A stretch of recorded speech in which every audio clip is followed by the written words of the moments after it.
This is Bloomberg Surveillance with Tom Keene and Paul Sweeney. Apple's still minting more money than God, right? Geopolitics front and center for global Wall Street. With Lisa Mateo on markets. Stocks are coming off another record high. And Michael Barr with news.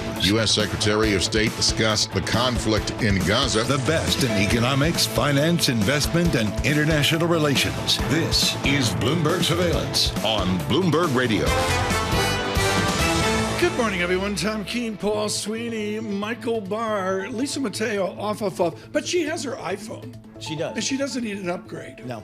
Well, she told me she's looking for an upgrade. I'm getting an upgrade. I mean, Apple knows this. Tim Cook knows this. I told him down at Duke a few months ago that I'm upgrading, and he said, we will make sure we have a phone. We'll cover the news out of Tokyo here in a moment with Apple. Apple up $3 right now. John Tucker will wade into that. John Tucker in for Lisa Mateo. And today we're out on YouTube. What an August it has been for Paul, myself, the entire team worldwide. Thank you. We are part of the YouTube juggernaut. Don't know what to do with it, but we're part of it as well. We say good afternoon to Milan, Italy, as they listen 6 hours in advance to where we are. Futures up 8, a lift, nice feel to the market. The VIX 16.21. We've got a stud for our first guest today, so we might as well get to it as soon as we can. From the Interactive Broker Studios, the Bloomberg Data Check, John Tucker. And stock futures are higher despite the decline in Nvidia shares. Right now, the Dow futures up 217, S&P E-mini futures up 7, the NASDAQ futures 16 points higher. So what's not to like? Well, Nvidia investors dislike the forecast for the current quarter. Not raised much and didn't hear enough reassurance on how quickly the next generation chip is going to roll out. A most active pre-market right now. It is down close to 4%. Another in the pre-market most active shares of Apple, they're down 1.2%. Just getting results from Dollar General, cutting its comparable sales forecast for the full year. And also on the move this morning, we have shares right now of CrowdStrike. This is the cybersecurity company whose update crashed computers worldwide last month, cutting their full year forecast. That reduction actually better than some analysts have feared. The shares down about 2.5% in pre-market. As we look at treasuries right now, the 2-year yield, that is unchanged, 3.85. The 10-year unchanged at 3.82. We check the markets for you all day long right here on Bloomberg Radio. I'm John Tucker. That's your Bloomberg Business Flash. Paul and Tom. Okay, we're going to get right to this right now. Dan Ives joins us from Wedbush here, all over the media, of course, as we go into the Mag 8 frenzy. Warren Buffett, he's part of the Mag 8 right now. 65 buys on Nvidia, 8 holds, no sells. Now, you don't follow Nvidia. You got a thug at Wedbush that follows it, right? Yeah, so our view in Nvidia, we have a $138 price target. Bull case is $175. Bernstein went to $150 this morning. And I think this is just the start. I mean, look, I think this, by the end of the day, or even in the next 24 hours, this is a stock that should be in the green based on everything we saw from Godfather of AI, Jen-Hsun Nvidia. Paul, get one more in here. I will. So Dan, give us a sense. What did you hear from Nvidia last night? They beat numbers. Maybe the guidance wasn't where the street was expecting, but what did you really take away from Nvidia last night? So 3 things. One, demand. Because the question is there double ordering? What is enterprise demand? Demand's actually accelerating. And there's no better perch in terms of everything we're seeing from AI than what Jen-Hsun sees. 2, Blackwell, all the fears, right? The worries. Is that getting delayed? They essentially put those fears to rest. And that was so important. Okay. You know I'm the only one that does math with you, not all this fancy Dan Ives talk.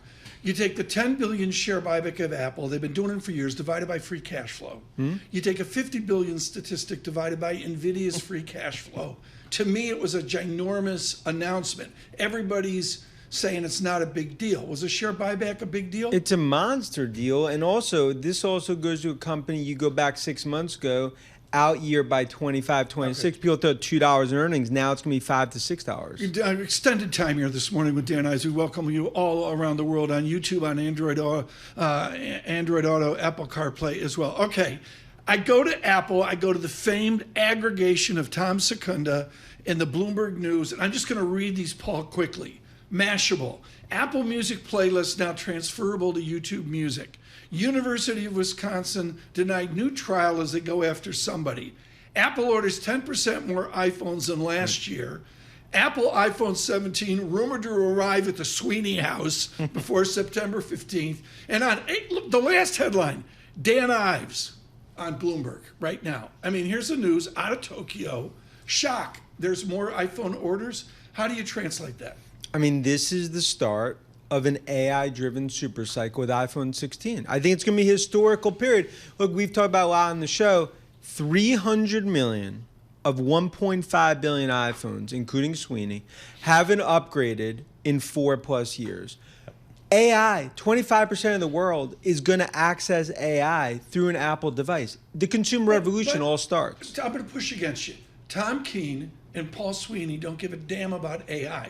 We just want an iPhone to know where our kids are. What's the big deal about AI if Paul Sweeney's not going to use it? So that's today. If you look at there's going to be hundreds of apps built on Apple Intelligence that are going to be AI driven, as well as this open AI. It's essentially going to be a personal assistant that really, from a data perspective, understands Paul Sweeney, understands Keene, understands your habits. This is going to change. This is how most consumers are now going to interact with AI. Right. China. What's the latest on China? My concern, always in the back of my mind, is that the average Chinese consumer is saying, I'm just not buying American. Is that an issue for Apple in terms of market share? I mean, as someone that spends time in the region, the average Chinese consumer wants the best product in the world, which is an Apple device. So I'm not saying that there aren't some geopolitical headwinds. We're actually seeing more tailwinds out of China, especially with iPhone 16. You have 100 million iPhones that basically have an upgrade in 4 years. So I think any headwinds there have started now become tailwinds. That's why I cook 90% CEO, 10% politician. Right. Yep. No, it's smart. How about India? I was just talking about this with somebody at the club last night, Tom. At the bar, we were talking iPhones and India. How that came about, I had no idea. John Tucker, were you at the club last night? There's no club that would take me. Nor would I want to be in that club. Or were you at the watch party for Nvidia? Oh, yes, exactly. Yeah, Weisenthal was that sad or whatever? Yep, exactly. I thought Sweeney was going to be at that watch party. I did too. I know. He's day trading off his couch at the cottage. I can only say my club last night, I was at Club Do the Dishes. Continue, Mr. Sweeney. India. What's the opportunity there for Apple in India? Don't they have to have a lower price phone in that market? Yeah, but in India, you've actually had a rising middle class. And I think if you look, that's always been a tough market for Apple. 3% iPhones, we think, call it by the next 2 years, it's going to be 10 to 12% overall iPhones. India is actually going to be robust for Apple, especially on different price points. How many iPhones are purchased, a wise one, on a plan from a phone company and not where somebody spends $800 or $1,000 on the toy? I mean, it's a huge number. I mean, right? it's a huge number, and if you look at the carrier discounts, that's going to come.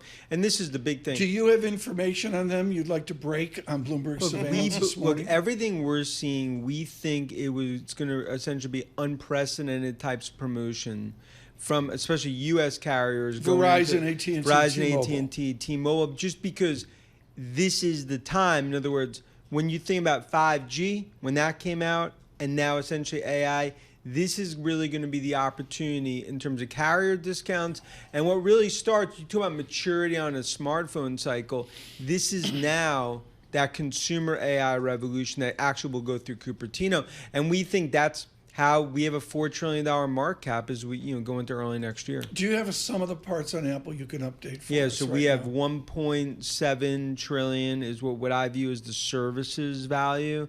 And when you sort of sum of the parts, that's something where you got about 100 billion of rev growing mid-teens, free cash flow margins are double the hardware business. You combine it, it's over 4 trillion. I think bull case is ultimately over 300. Microsoft, which I know you've been very bullish on Microsoft. What's the thought these days? You look at Nvidia's call last night, you also buy Microsoft because Nadella and Redmond are leading that on the software side. You look at OpenAI, they're really dominating in that Mount Rushmore. That's where Nadella is along with Jen-Hsun. Does Blackwell compete with Azure? Or do they cohabitate? They're complementary. And think about Blackwell. I don't understand that. Explain that. So essentially, Blackwell is almost the architecture, the foundation of a house. Microsoft is the actual house. The actual rooms will be different software players, ServiceNow, called Salesforce and others. What protects the house? Cybersecurity, names like Palo Alto and others. Look, I continue to think Nvidia today, it's LeBron in high school. That's essentially where they are. LeBron in high school. Nvidia, that's where they are. So I guess when we think about this AI spending here, the numbers are just almost numbing. They're so big. How much of the AI capital spending is it incremental versus just taken away from other tech budgets like IT or something like that? So I'd say about 800 billion of the trillion is incremental. Wow. So there's 200 billion that, of course, there's a cannibalization impact and there'll be losers on that. But it really is incremental, and it just speaks to strong will get stronger in tech. And then you can talk about regulatory. Regulatory is in a minivan going 40 miles an hour in the right lane. And the technology is in a Ferrari, Keene the Ferrari, left lane going 100 miles an hour. What is the free cash flow growth of the Mag 7? When you aggregate them together, there's a secret Excel spreadsheet in the basement of the Ives house. Free cash flow growth of Mag 7 is, I'd say, upper teens into potentially 20%. Really? You're going to give me a 2-0 on it? I think it could start to now get that high as we go into next 2 or 3. And that's why, look, I get it. The Bears continue to, they sit there with their spreadsheets, DCF being negative on tech. But I'm going to stop there. This is too important. You're going to DCF. I asked this of Paul yesterday. How do you do a terminal value on these juggernauts? This is not CFA 101. But you have to ultimately trajectory out what the CapEx looks like, what's the incremental dollars, and what that ultimately means to the long term. So how far out does Dan Ives go? You basically have to go out 6, 8, 10 years to actually do a trajectory. Like when you look at Microsoft, the way that you get 4.5, 5 trillion, okay, you have to basically say how much a percentage of CapEx they're going to get, what the monetization, what does the free cash flow incrementally look like, and that's where all these stories change. But then there's other names like a Palantir, the Messi of AI. It wasn't even on the radar. Now they're LeBron and Messi into the same. They're a core AI play. Hey, Dan, one of the key attributes of your research is that you travel the globe. You see people all over the place. What's your next trip? So we'll be going to Asia on Monday, be there for 2 weeks. And look, to me, that's where we get an edge, because I think a lot of investors, how they've missed AI revolution, they try to find it on the Metro North, Jersey Transit, on the 10th floor of their office building in New York or San Fran. You got to travel to see it, and I think that's... So what do you see when you go to Korea? We see the suppliers. We see the component players. I also think by seeing global investors, you get a very good sense in terms of where things are. And I think it just gives you a little more perspective. Final. Can you convince John Tucker to upgrade this time around? No, I think the flip phone. Look, I think Tucker, after going to the Nvidia watch party last night, that he might now potentially upgrade to an iPhone. It occurs to me, Blackwell. Where have I heard that name? Remember Mr. Blackwell, the guy who did the best and worst dressed list? Oh yeah. Where would Dan come in on that list? Another sophisticated. I think Keene would be at the top. Keene would be at the top, and I'd be in maybe like the other category. Dan Ives, safe travels, hugely valuable. We'll of course feature Mr. Ives, Mr. Munster together today on Bloomberg Surveillance. That's the way that we roll. Futures up 8, Dow futures up 223. The VIX into 16.20, very fractional. We'll take it off of the worry yesterday over an Nvidia. John Tucker will give you an Nvidia data check. Bloomberg Surveillance.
markets, headlines, and breaking news 24 hours a day on Bloomberg Radio, Bloomberg Television, and the Bloomberg Business app. This is a Bloomberg Business Flash.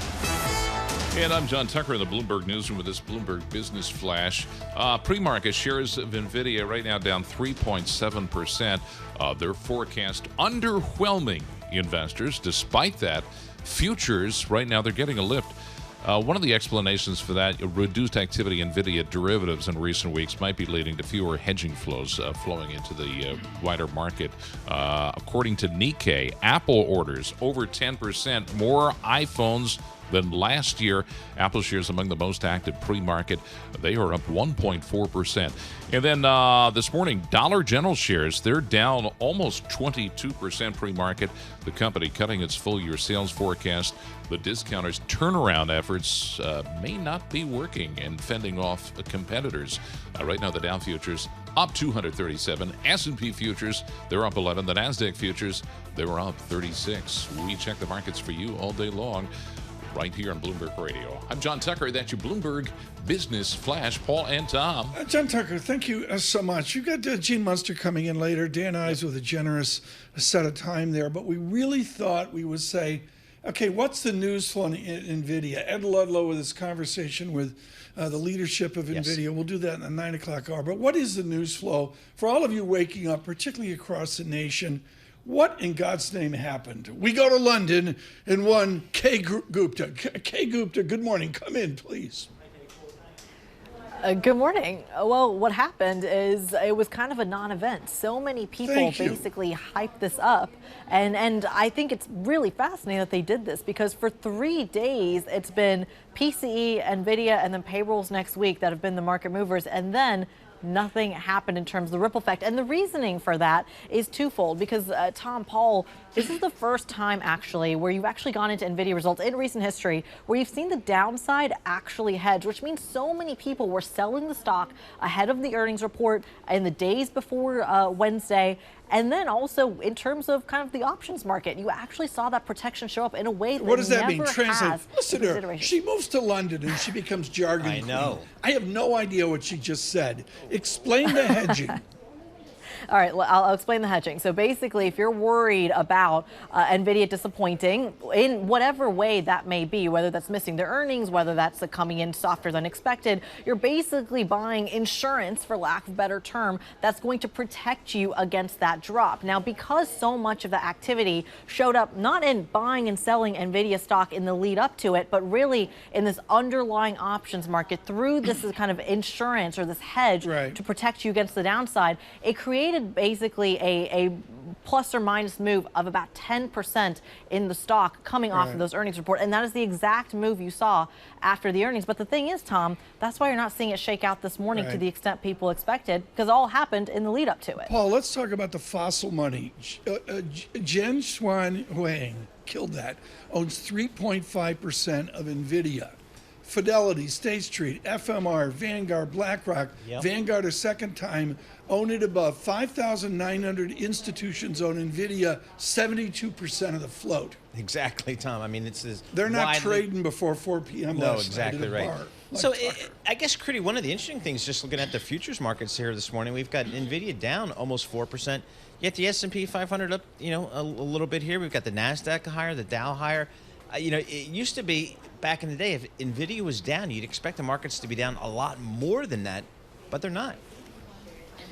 But they're not. And I think the ripple effect matters here simply because Nvidia was kind of this benchmark stock, not just for the U.S. stock market, but for everybody. So if you look at some of the analysis coming into this earnings report, people thought there would be a bigger reaction, not necessarily in European markets, but actually in the Asian markets, arguably even in the bond market, because it would be some sort of risk sentiment indicator or indicator around how much CapEx spend this is. And I think the analysis coming off of that and the reason for why markets are kind of looking through it is because this is being viewed as an idiosyncratic story. This is still a company that's seeing kind of unbridled AI demand. It is still seeing lots of it coming from enterprise demand. A lot of the businesses, Amazon, Alphabet, Microsoft, they are still spending heavily in Nvidia. But what you're not seeing is it show anything about the underlying economy, about underlying AI demand, about Nvidia kind of losing its mojo as the biggest weight in the stocks, in the S&P 500, excuse me.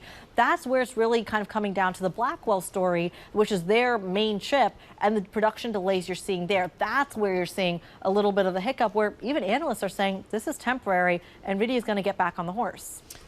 Exactly. I mean, I'm looking at just kind of the CN, the company news here on the Bloomberg terminal for Nvidia. A lot of analysts across the street are actually raising their price targets here. I guess that reflects, yeah, exactly, Tom. I guess that just reflects the fact that profits are in fact higher than expected during the quarter. It does. It shows exactly that. And I think on top of this, just to add a little bit extra confidence coming out of Nvidia, they also announced a $50 billion share buyback, which I think has been looked right through. I agree. It's pretty massive. I mentioned that, Critty, to Dan Ives. I totally agree with you. And, you know, you can't, it's apples and oranges, folks. It's not fair to equate years ago Intel when their glory, or et cetera, et cetera. But I take $50 billion and I divide it by the free cash flow out 1 year. And I agree with you strongly, Critty, and you're reporting, why is it people are ignoring a $50 billion share buyback? Well, they're ignoring it, and I think this is a great kind of roadmap for what kind of always happens in tech. And forgive me here, but I'm going to compare this to what you've seen in Apple shares and Microsoft shares, specifically in Microsoft, because this is kind of the learning curve I personally had around those. Microsoft shares react to the Azure cloud computing unit until recent history with the OpenAI story, but that's really what the market reacts to. So for the last couple of quarters, I want to say a couple of years now, Microsoft, for example, will report something like 40%, 34%, 29% gains in their cloud computing unit. But there's been several quarters where even on 30% gains, the market punishes the stock for it. And this is simply because they're used to having 40, 50% gains. And I think it's the same story with Nvidia here. When you have this outperformance, it's the margin of the beat that matters more than the actual revenue numbers. Pretty major question coming in. John from New Jersey sends me an email. Is there a Labor Day in England? Like, are you off Monday, Critty, in London? Oh, I wish. There was actually a bank holiday this past Monday, and I had to work because Europe does not take the same days off as the UK. It's a very fun scheduling issue. So you don't do Labor Day in London? We don't do Labor Day, but I hear you guys do. So I won't be on the air on Monday for you guys, but I absolutely will be here in London. Critty Gupta, thank you so much. Working on Monday. Good to see that. Critty Gupta there. I can't say enough about her diligence in looking at the zeitgeist out there on all this. Is this Paul like 2000? No, I don't think these so. companies, whatever you think, folks, we don't do buy, hold, sell. These people have cash flow. Oh, my goodness. I don't remember Cisco. Good morning, Mr. Chambers. I don't remember Cisco having this cash flow. I mean, Nvidia, just taking a look at Nvidia, they're going to have in this their fiscal January 25 year, $61 billion of free cash flow. Their January 26 fiscal year, $86 billion of free cash flow. I mean, that's a 33% increase year to year in free cash flow. I mean, I'm looking at the revenue for their fiscal 25, January 25, $123 billion.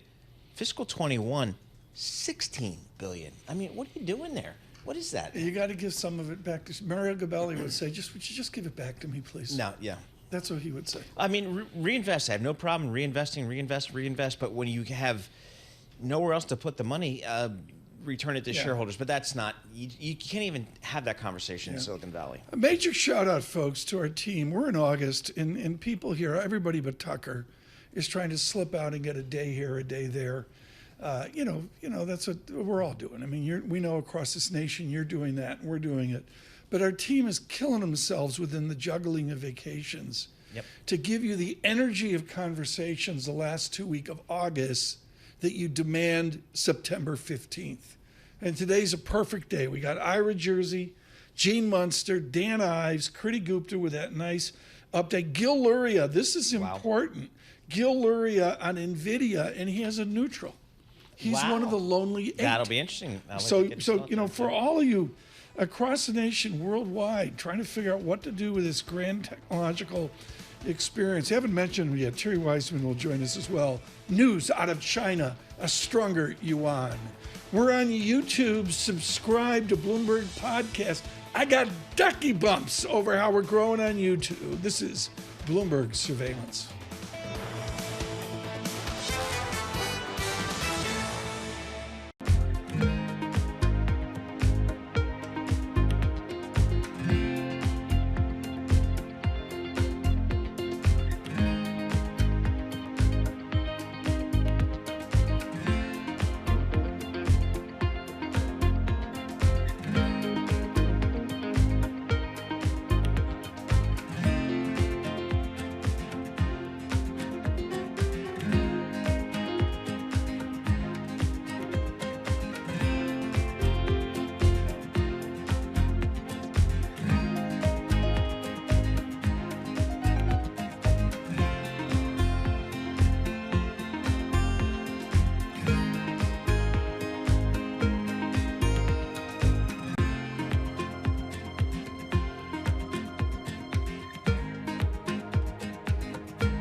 Markets, headlines, and breaking news 24 hours a day on Bloomberg Radio, Bloomberg Television, and the Bloomberg Business app. This is a Bloomberg Business Flash.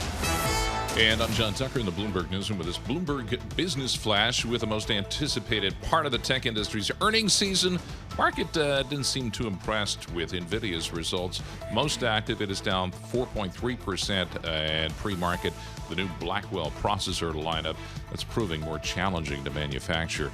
Shares down again, pre-market, but the broader market, that's higher.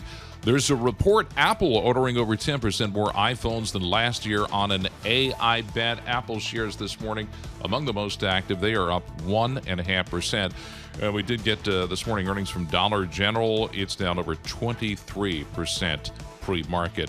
And FX news this morning. You'll be talking to Freya Beamish in a moment. China's onshore yuan racing its year-to-date losses. Seems to be that capital is going to flow back to the country. At least that's the bet as the dollar weakens. Right now, the Dow futures up 250.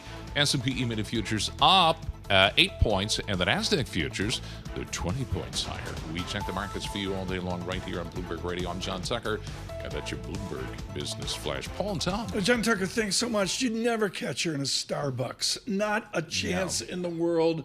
On Lombard Street in London, T.S. Lombard, with the oldest coffee houses in the world, where they traded across the Pacific and the Atlantic. Freya Beamish joins us, chief economist, T.S. Lombard. Freya, we want to talk U.S., but I've got to ask about China. You've been on a China watch professionally for years. Are we in the process of where Beijing's blinking, like there could be protests domestically, or things are so bad that they're going to make a new script up? Is that what we've got for 2025 in Beijing? There's certainly some changes. They're sort of promising to do some things that they've been promising to do for a very long period of time. I think most notably they're trying to get the fiscal reform through, which would help them to achieve some of the rebalancing that they need to achieve towards the household sector and bolster household sector incomes. They need to rebalance the revenues between local and central government. So some of that might start to come through. But this is a country which has become a lot more unequal in a way that is shockingly similar, actually, to the statistics in the US. So we have a situation of the two poles of the global economy have become quite politically unstable. One kind of says it under one's breath, but that's a kind of a worrying situation. And I can think of some ways in which that pans out in a kind of a benign way, if politicians sort of recognize the pressures that they're under, and perhaps actually even go as far as making some changes to the international monetary system, along the lines of what the UK was suggesting back in the 40s and at Bretton Woods, to kind of address the asymmetries in the international monetary system. Exactly where I wanted to go. We'll take one more question, this, folks. Too much to talk to Freya Beamish about America. But as Keene said, he was elderly, massive heart conditions, and he's sitting at the Mount Washington Hotel at Bretton Woods, and it's simple. He said, when the facts change, I change. For President Xi now, the facts changed enough where his theory of Chinese political economy will change.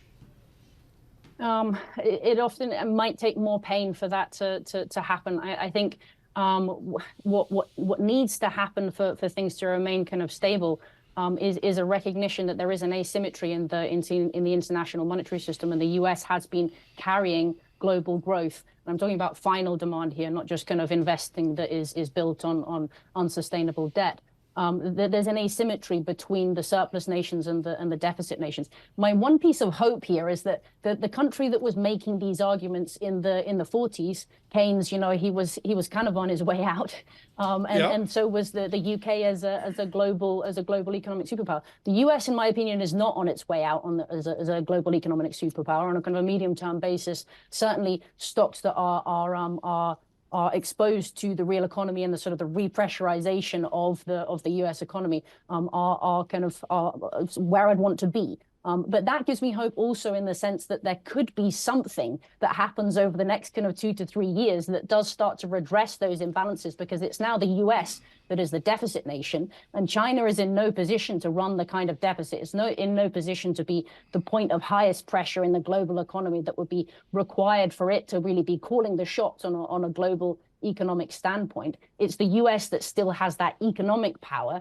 and it also has the incentive to address this imbalance between kind of global surpluses and global deficits. Freya, do you still believe, or I guess there's a lot of thought out there, consensus out there, that U.S. exceptionalism in terms of its economy relative to the rest of the world. Do you buy into that concept of the U.S. exceptionalism, and how sustainable might that be?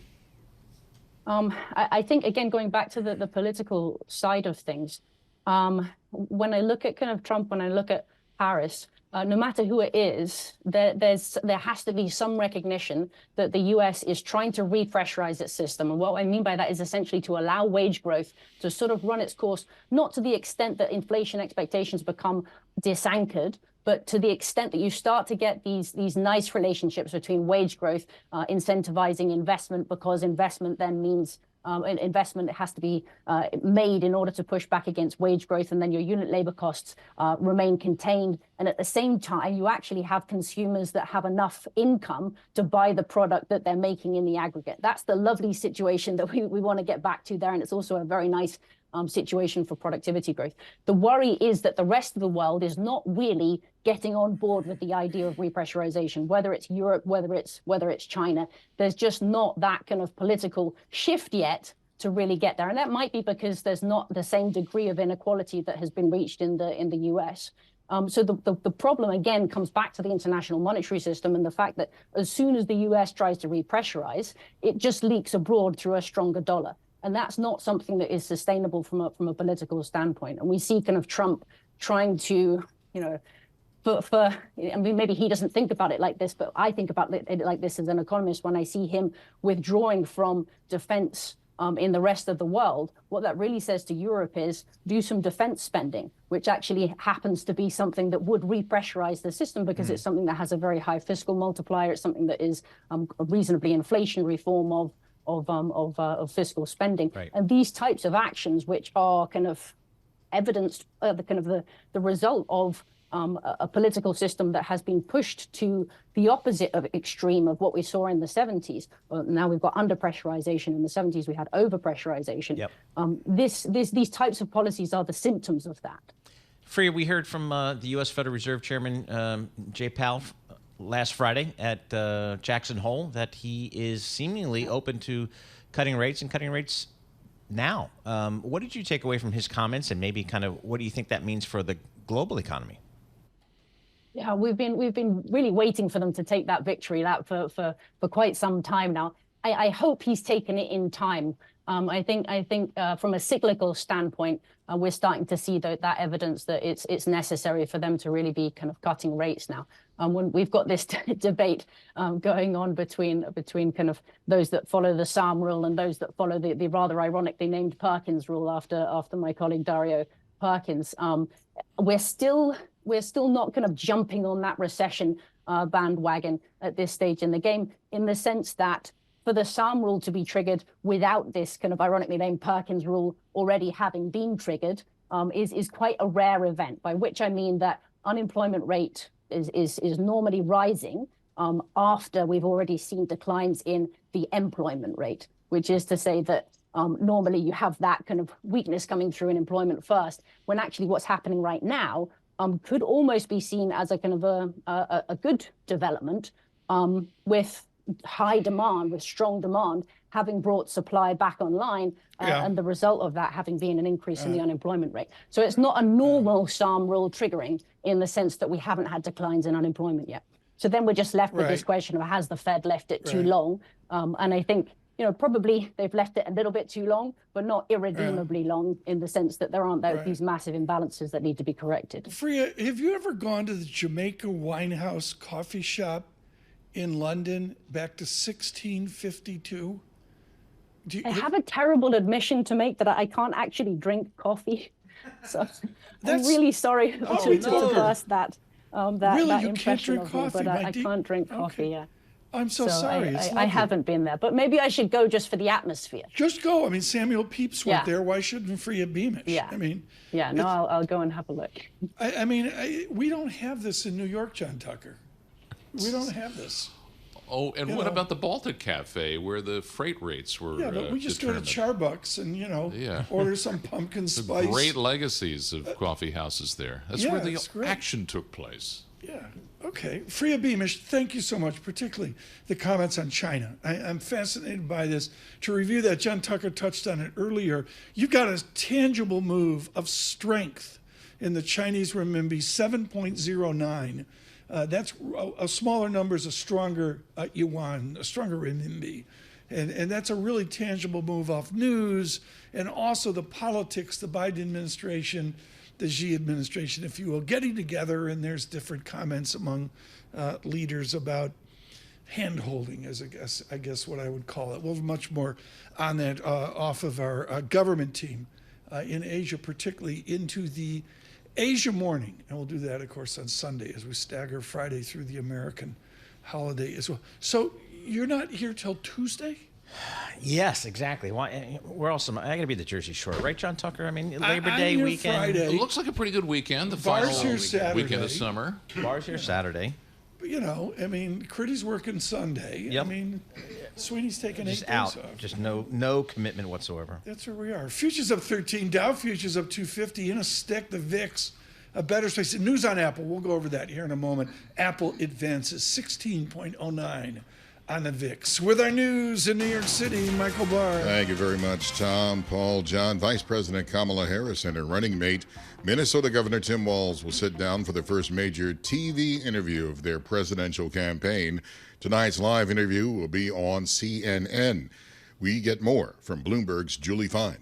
It's a very high-stakes moment for her, and she's also taking some criticism because she's not doing the interview alone. She is doing it with Tim Walz. However, at the end of the day, she is going to be the one that has to answer the questions, even if he's just sitting right beside her. So it's high stakes.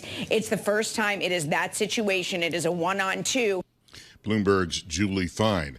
The Harris and Vance team continue to travel in southeast Georgia on a bus tour. Donald Trump's running mate, Senator J.D. Vance, was in Wisconsin last night answering questions about his stance on abortion.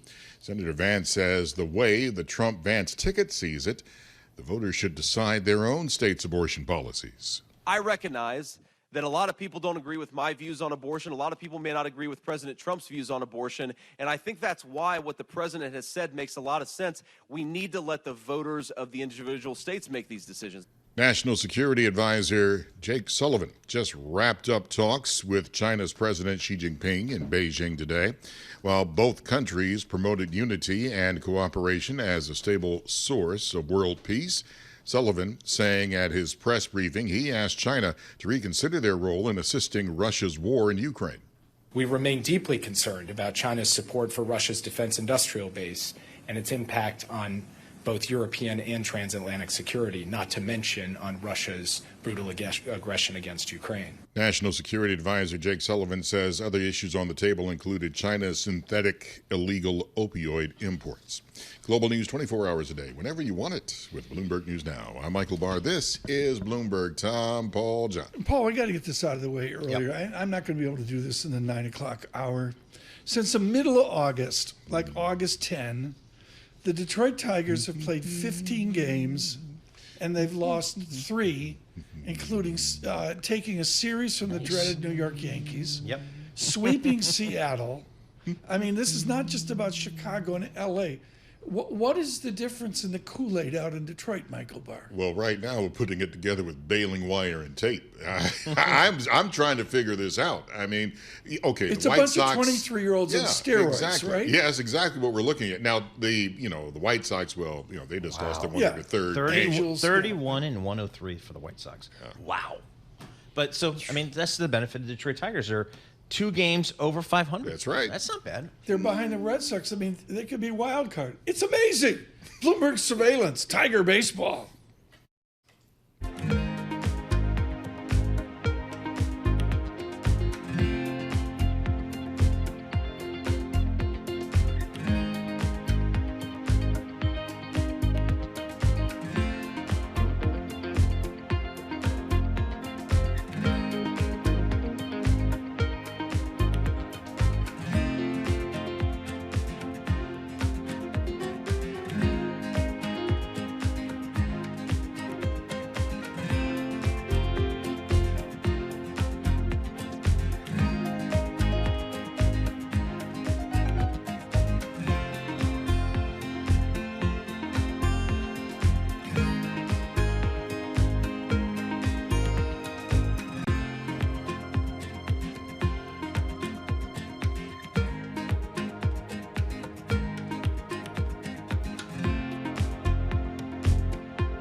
Markets, headlines, and breaking news 24 hours a day on Bloomberg Radio, Bloomberg Television, and the Bloomberg Business app. This is a Bloomberg Business Flash. And I'm John Tucker in the Bloomberg Newsroom with this Bloomberg Business Flash. Stock futures are higher despite the declining Nvidia. It is down in pre-market trading. Among the most active, third quarter revenue will be about $32.5 billion. While analysts have predicted less than that on average, estimates did range as high as $37.9 billion. And as Bloomberg columnist John Authers points out, there's no pleasing some people. Nvidia's margins were only just above 50%. Also, some of the other stocks on the move, pre-market discount retailer Dollar General slumping more than 20%, cutting its full-year sales forecast. CrowdStrike, which was linked to that worldwide computer system outage back in July, also falling after lowering its guidance. And jobs report out next week. Inflation concerns may have climbed into the backseat. The Fed's preferred inflation measure, that's out tomorrow. Ahead of the open, Dow futures up 251. S&P futures, they're up 16. The NASDAQ futures right now up 66. And we check the markets for you all day long right here on Bloomberg Radio. I'm John Tucker, and that's your Bloomberg Business Flash. Paul and Tom. John Tucker, thank you so much. In her youth, she worked for Senator Moynihan, Governor Cuomo. Because of Jenny Cremel, she went up to Rochester and got a PhD. Nice. Did some other things and dropped into Brown. Are you ready? 30 years ago. No, she was 16 years old. Yeah, exactly. Joining us now from Brown after 30 years, Wendy Schiller with Perspective. Wendy, Paul and I want to talk about the politics, but there is a photo today which you should show to every kid at the Watson Institute, the Taubman Center of Brown, which is Mr. Sullivan of the Biden administration standing next to Nicholas Burns in China. Explain the grind of diplomats like Nick Burns. The kids want to go to the State Department and they want to read Wendy Schiller and they want to do diplomacy. Explain the grind that's ahead if you go into the Nick Burns world. Well, and we've been fortunate to host Nick Burns at the Watson Institute. You know, the changing, the way the world changes and the speed at which the world changes and the openness. I mean, I think for both Paul and Tom, for both all of us, you know, we're old enough to remember when things were far more literally contained, right? But you have so many more actors to deal with, not only in terms of heads of state, but within those states. Look at Africa. Look at a lot of the tumult in Africa right now. I mean, you have Putin, you have sort of some familiar dictators, but you also have a lot more actors that affect not only security and civil conflict, but also economic relations. How you balance that? I mean, you look at the just sheer amount of effort to have the United States of America have consistent messaging in all of these places is an extraordinary challenge. Yeah. 40 years ago, Moynihan and Cuomo would have gone out and kissed babies at a state fair. How quaint. What do Trump and Harris need to do Labor Day weekend? It's funny. I'm not sure actually either one of them ever kissed a baby, but that's a good point. The retail politics have changed. So do no harm, short on details, long on hope and energy. I mean, basically, they found their groove. It seems to really resonate with the base. And, you know, Barack Obama in 2008 ran a similar campaign, short on details, long on hope.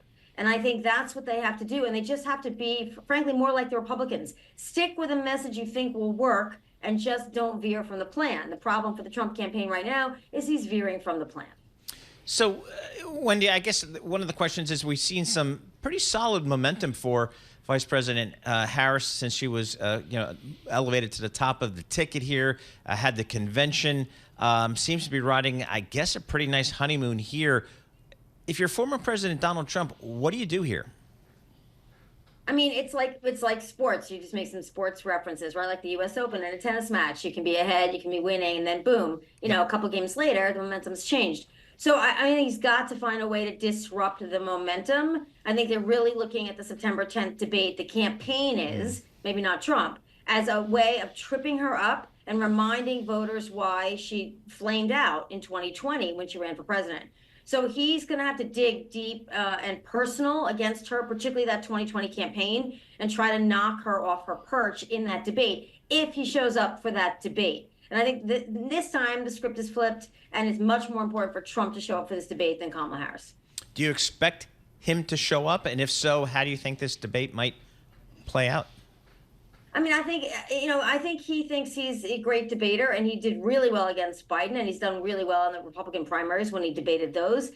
So I think he's generally confident, but he doesn't know what to do with Kamala Harris. He has certain views. I think he's been expressing them about women, about people of color. And, this is a combination he has not seen on the stage really against him ever before, one-on-one. And that is really throwing him. And I think if he doesn't feel confident, he's not going to want to do it. But it'd be a big missed opportunity for the Trump campaign to reset this campaign through the debate by trying to rattle her and remind voters why, at least in the Democratic Party, they didn't choose her in 2020.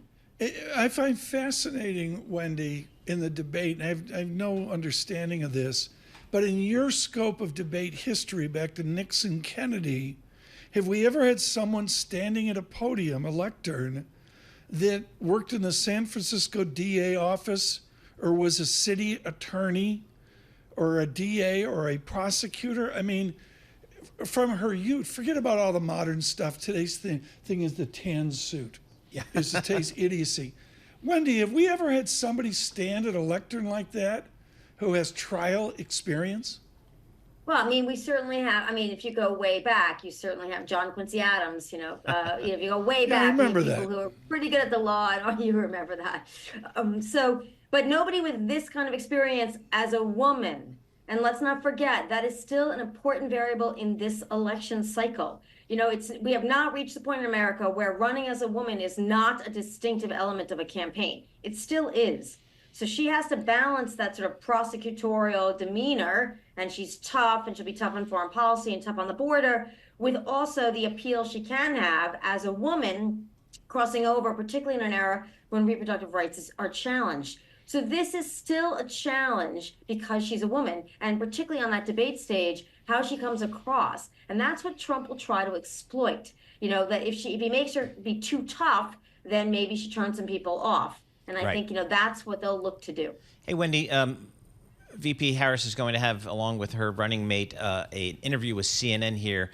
What do you make of the timing of this interview? Should it have been sooner? Should it be solo interview? What do you make of this decision to have this joint interview with CNN? I mean, the fact that they can wait this long just shows you the splintering of the media community. In other words, how, mainstream media has had trouble now really controlling electoral narrative. Okay. And that's exactly what's going on here, is that candidates talk to you when they want, if they want, because they can reach voters, undecided or decided, in so many other ways. And I think this epitomizes that. Having Waltz with her is smart. It's a sign of her judgment. She picked him. If people like him, does that soften her theoretically? Perhaps. It's just a smart move. And if she starts to veer in a way that isn't good for the campaign, he'll probably jump in. And I think if he starts to veer, she'll do the same. So this is an interesting thing. This is presenting the team that is the alternative to Trump and Vance. And I think, we'll see how it goes. We'll see how she maintains her composure. Wendy, thank you so much. With Brown University in Providence, Professor Schiller this morning. Futures up 17, news on Apple, news on Nvidia. A nice tone to the tape, VIX in a stick, 15.98. We have such an exciting announcement next week, September 3rd. This is the day after Labor Day, middle of the week. We will have a huge change from Mount Katahdin to Block Island in New England. 92.9 FM Boston. We will be there. In honor of that, we're only playing classic rock, I say. Okay, we're very only, good. Yep. We're giving Boston what they want right now. Okay, classic rock. But on September 3rd, we will be there. Paul Sweeney and Tom Keene and Michael Barr, Lisa Mateo. Really excited about it. 92.9 FM in Boston. Look for that, September 3rd. One of the greatest songs of the 70s, written in absolute fury, the Wilson Sisters.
This is Bloomberg Surveillance with Tom Keene and Paul Sweeney. Why are we upset if we're creating jobs? Inflation's still a thing out there for the everyday consumer. With Lisa Mateo on markets. The economic calendar jam-packed today. And Michael Barr with news. Tensions between the U.S. and China have heated up even more. The best in economics, finance, investment, and international relations. This is Bloomberg Surveillance on Bloomberg Radio. Good morning, everyone. Paul Sweeney, Tom Keene, Michael Barr, Lisa Mateo. Mateo on assignment. Bahamas, Harbor Island. Bahamas John Tucker in for us. John Tucker and I with No Life will be here through the weekend and into Monday as well. Sweeney off. Tomorrow we welcome all of you on economics, finance, investment, and also Tokyo Nikkei newspaper saying they're looking at more cell phones manufactured by Apple, and just in the last hour, we popped to 230. I saw that. On Apple. Are you ready? Market cap. Oh, boy. 3.443 gazillion. Gazillion, exactly. So, like, we're almost $3.5 trillion. Yeah, exactly. Nice. Our friends in Cupertino. Dan Ives. I'm upgrading, Tom, in September. A lot more perspective. There's a lot of that going on. Gene Munster with us in the 9 o'clock hour is, we're going to be looking at the American economy here in a moment. Very important. Again, with futures up 13, Dow futures up 264. We are out on YouTube. Subscribe to Bloomberg Podcasts. Can't say enough about that growth. Really humbled by it. We say good morning, good afternoon, I should say, to Milan, Italy. Thank you for listening in Southern Europe. Booming. Everyone's traveling to Southern Europe. I get it. You talk to the travel people. Barcelona, Rome. I mean, people are just... Across to Greece. Exactly. They're heading out there. Good for them. So we are the end of the year as we start to contemplate Labor Day traveling. Bloomberg Surveillance this morning. And we say thank you to IBKR, brought to you by IBKR. With Interactive Brokers Forecast Trader, you can trade your views on key economic and climate indicators. Visit ibkr.com/forecast and get started today with our Bloomberg Business Flash, John Tucker. All right, Tom and Paul, Nvidia, most active pre-market, down 3.7%. Bang up earnings report. Margins something like 50%, but investors, they wanted more. Interestingly enough, it's not dragging down the overall market. Futures do point to a higher open. Dow futures up 271 points. S&P futures up 13. The Nasdaq futures right now 47 points higher.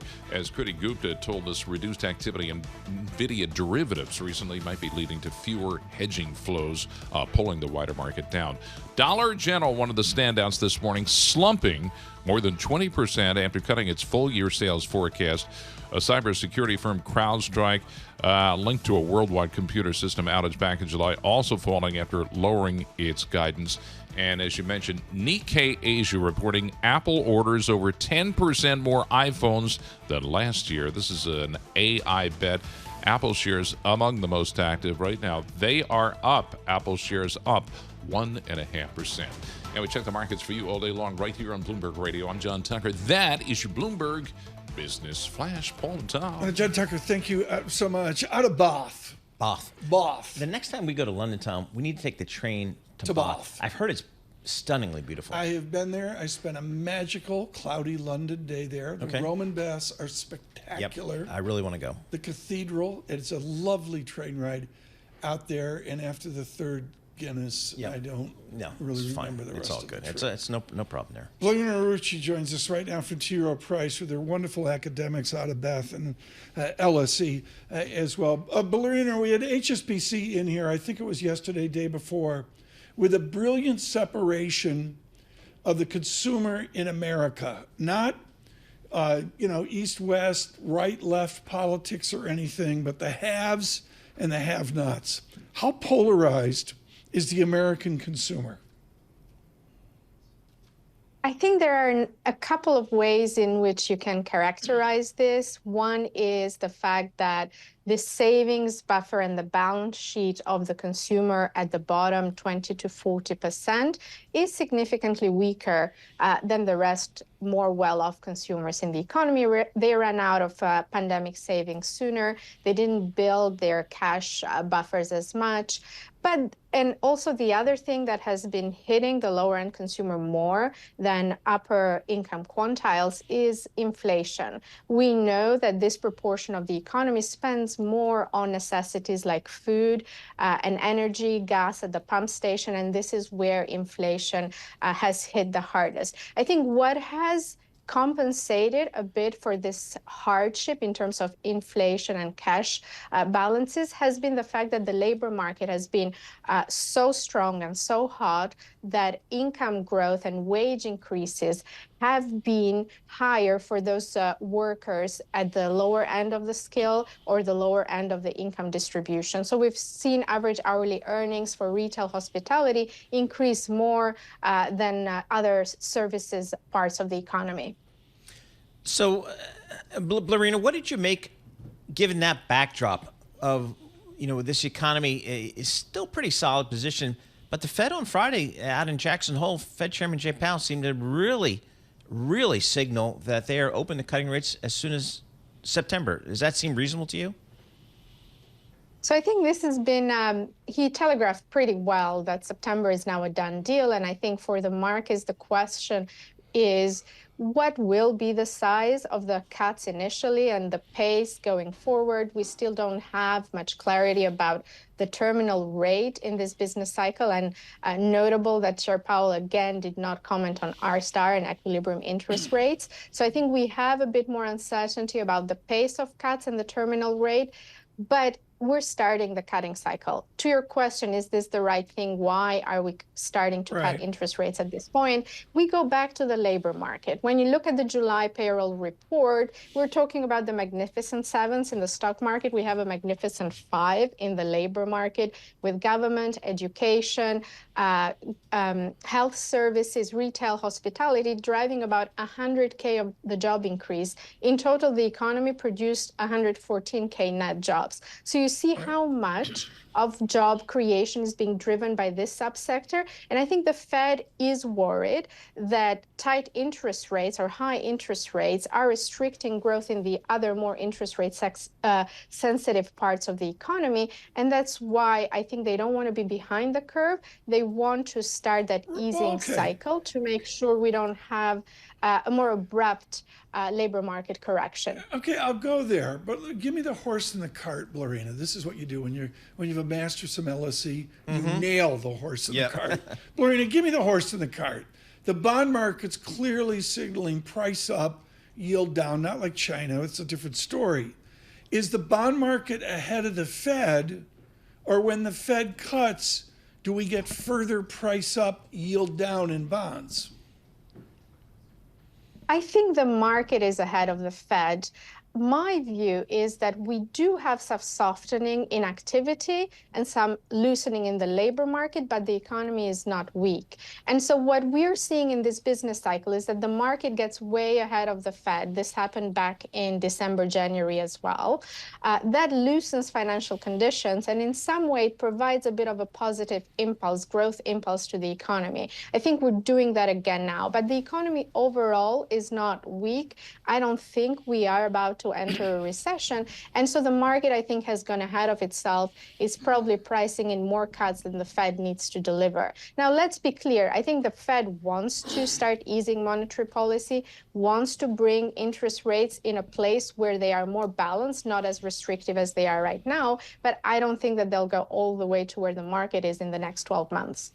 Blerina, we had you mentioned you were talking about the labor market here. We had the SOM rule. Presumably indicated that we're in a recession. Does that seem reasonable to you?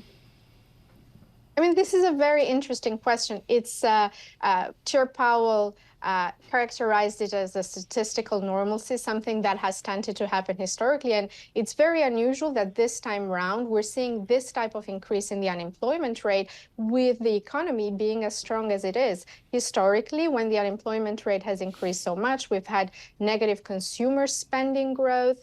We've had weakness in industrial production, much more pronounced than where it is right now. So I think there is something here. We need to take signal from the loosening in the labor market, but I don't think that the predictive power of the SOM rule this time around is as powerful as it's been in the past. Blerina, thank you for the brief this morning. With Rowe Price, Baltimore, the Blerina Uruci with us this morning. Let's get right to it. Market lifts up 14, VIX in big 16.03. A better tape.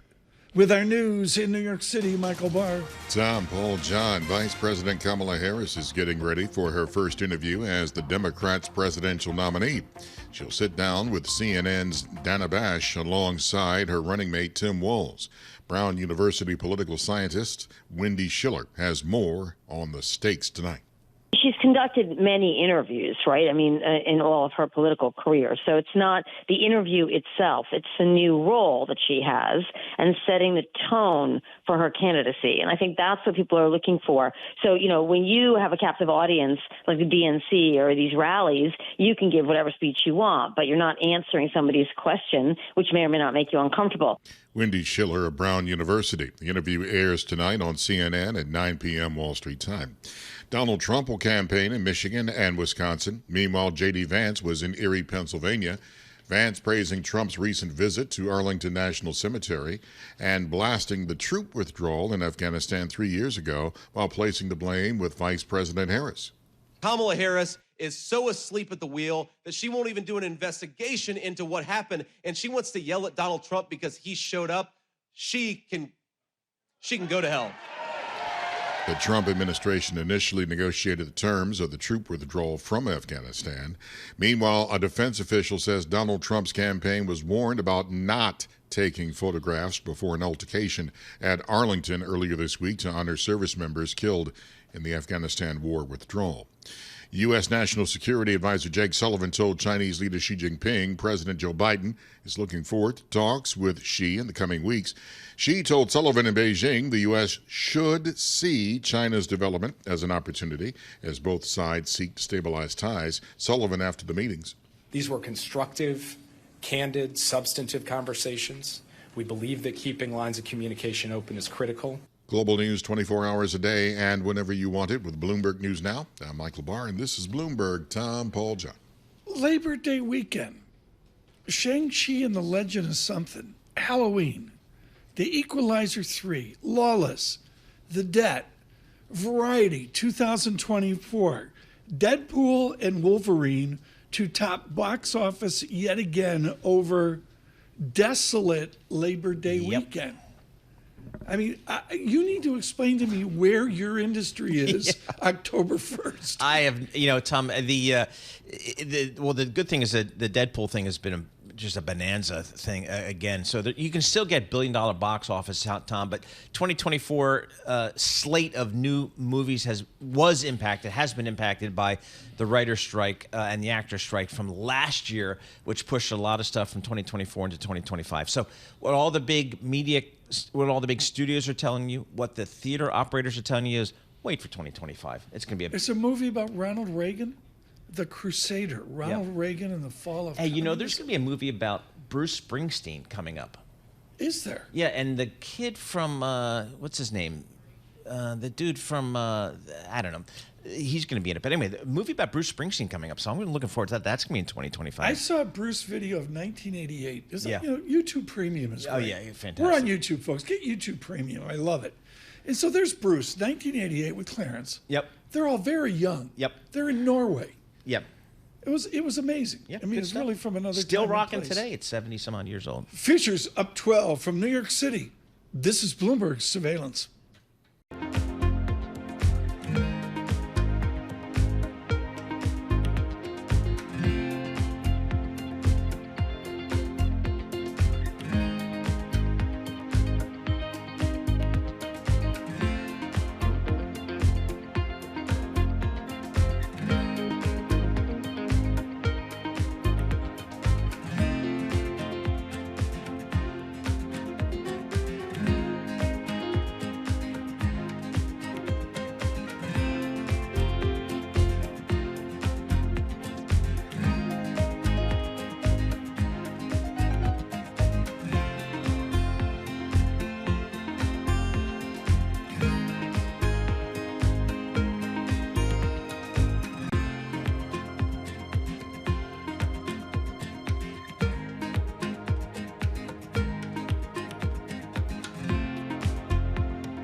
Markets, headlines, and breaking news 24 hours a day on Bloomberg Radio, Bloomberg Television, and the Bloomberg Business app. This is a Bloomberg Business Flash. And I'm John Tucker in the Bloomberg Newsroom with this Bloomberg Business Flash. Stock futures point to a higher open. The Dow futures up 254 points. S&P E-mini futures up 13. The NASDAQ futures right now, they are up 49 points. And even with a decline in shares of AI darling Nvidia delivering a mixed picture to investors. Right now, the pre-market, its shares down 3.9%. Apple shares, they're up 1.5%. Also among the most active, Nikkei reporting Apple ordering over 10% more iPhones than last year. It's an AI bet. And also business software maker Salesforce reporting second quarter results. They beat estimates. They also raised their full year profit outlook. Shares, they were up around 5%. The Fed's preferred inflation gauge that may firm up bets on how much and how quickly the Fed's going to ease policy. Core PCE readings come out Friday. And later today, weekly jobless claims. They'll offer a snapshot on the labor market. Forgot all about that. Thank you. And then, of course, the big jobs report next week. Yeah. We check sort of inflation, I'm going to say, is climbing into the back seat as jobless claims and jobless picture gets behind the driver's seat. And we check the markets for you all day long, right here on Bloomberg Radio. I'm John Tucker. That's your Bloomberg Business Flash. Paul and Tom. Somebody said to me once, how do you use the sell side? And the answer is when you have a position and you're really trying to stay smart, stay briefed, maybe you have a bull and you read it cover to cover and you ponder it, you look for the nuances of change.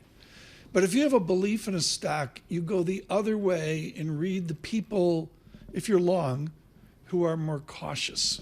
This is the interview of the day on Nvidia. Gil Luria joins us from D.A. Davidson with a neutral call on D.A. Davidson. Gil, what do the Uber bulls have wrong on Nvidia? Well, this year, NVIDIA is going to have a great year, and they have that right. The reason the stock is down a little bit this morning is that the revenue beat didn't flow to the bottom line as it has in the past. There's a little less leverage considering they're introducing new products. Gross margin a little lower. They're raising operating expenses a little faster than folks thought. So that's why the stock's down, but not because demand isn't there. It still is in a very big way. It will be for the rest of the year. So you have a neutral. You have a neutral. You're participating with a neutral, but you're behind the bulls. Do you feel like you have to play catch up, or did this validate your caution? Not at all. I think where our opinion differs from a very, very bullish perspective that the rest of the street has is about next year and the year after that. Expectations are that in 2026 calendar, NVIDIA is going to do $200 billion of revenue and $4.50 to $5 of earnings. For that to happen, they're going to have to draw all the profits away from Microsoft, Amazon, Google, and Meta. That's not going to happen. Those companies are over-investing right now. That's the term they used. And when you overinvest, you get to a point where you're done and you start easing on investment. We think that happens next year or the year after that, which is where we differ from the bulls.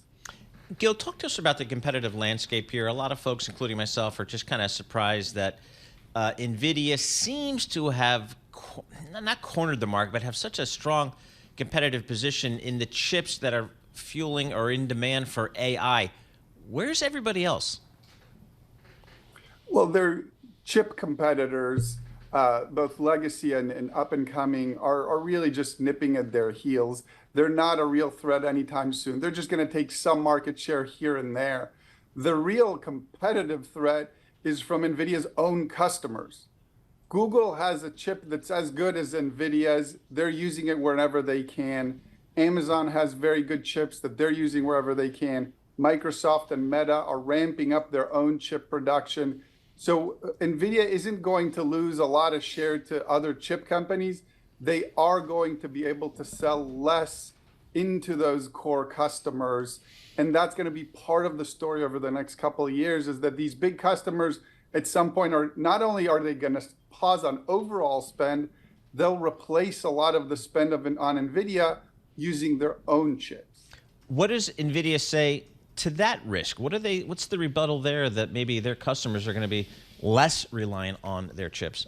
NVIDIA continues to develop better and better chips all the time. So they're going to want to have a competitive advantage in terms of having the best product in the market.